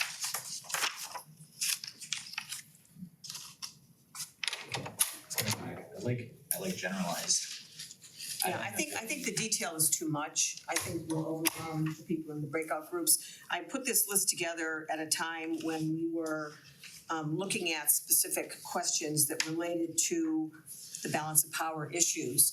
But I think as I was reviewing it the other day in preparation for the meeting on Monday, I thought it seemed like a lot to put in front of our breakout groups, and we might be better off with a more limited menu for them. But what do you all think? Guy, do you have any thoughts on that? You and I talked, we actually had a chance to talk yesterday, so I think 1, 2, and 4, if we had the general question and 1, 2, and 4 as examples of things to address, that would be good. I don't care about 3, 5, and 6. I mean, I don't think they're not sufficiently important to give attention to. What do you others think?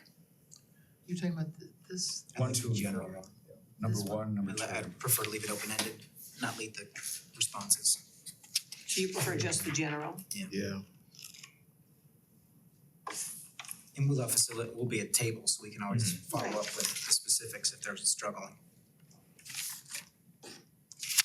Anyone else have any thoughts? I prefer the general. I mean, these may come up, but I really think trying to get through all of these in a constructive fashion is going to be really difficult, so. Well, yeah, that's why I think, Yes. as I reflected on it more, that the more general might be more appropriate, given the amount of time that the folks have, and we don't wanna overwhelm them because they don't have a lot of time. And I think each of us at our tables can, if there's a general thought along some of these, we can steer it toward, in which case would this table prefer blah, blah, blah, blah kind of thing. So we can have these questions in mind, but they don't have to be spelled Yeah, out. I think we have to be very careful though about letting the people speak and not leading them. Agreed. I mean, our function at the tables is to listen, not to lead the discussion, not to be a facilitator, it's just to listen. They're supposed to pick a reporter who will, help monitor. I mean, the only way I think that any of us should intervene is if you see that somebody's monopolizing the conversation, to gently say, let's hear from some other folks. But I think otherwise, we should have a really, really light hand. Any other thoughts on this? So we're gonna have, at each of our breakouts, we're gonna ask for a volunteer recorder and then, You'll ask the table to select a reporter that will apply for all 3 questions. and does the reporter report back out? Not us. Correct. So it sounds to me like the general consensus seems to be just the general. Am I hearing that correctly? So we'll go with the general. Do you have to take a vote on that? Nope. Okay.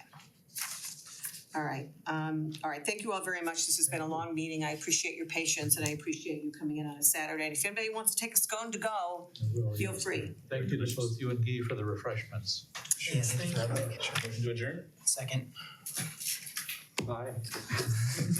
All in favor? Discussion. Thank you.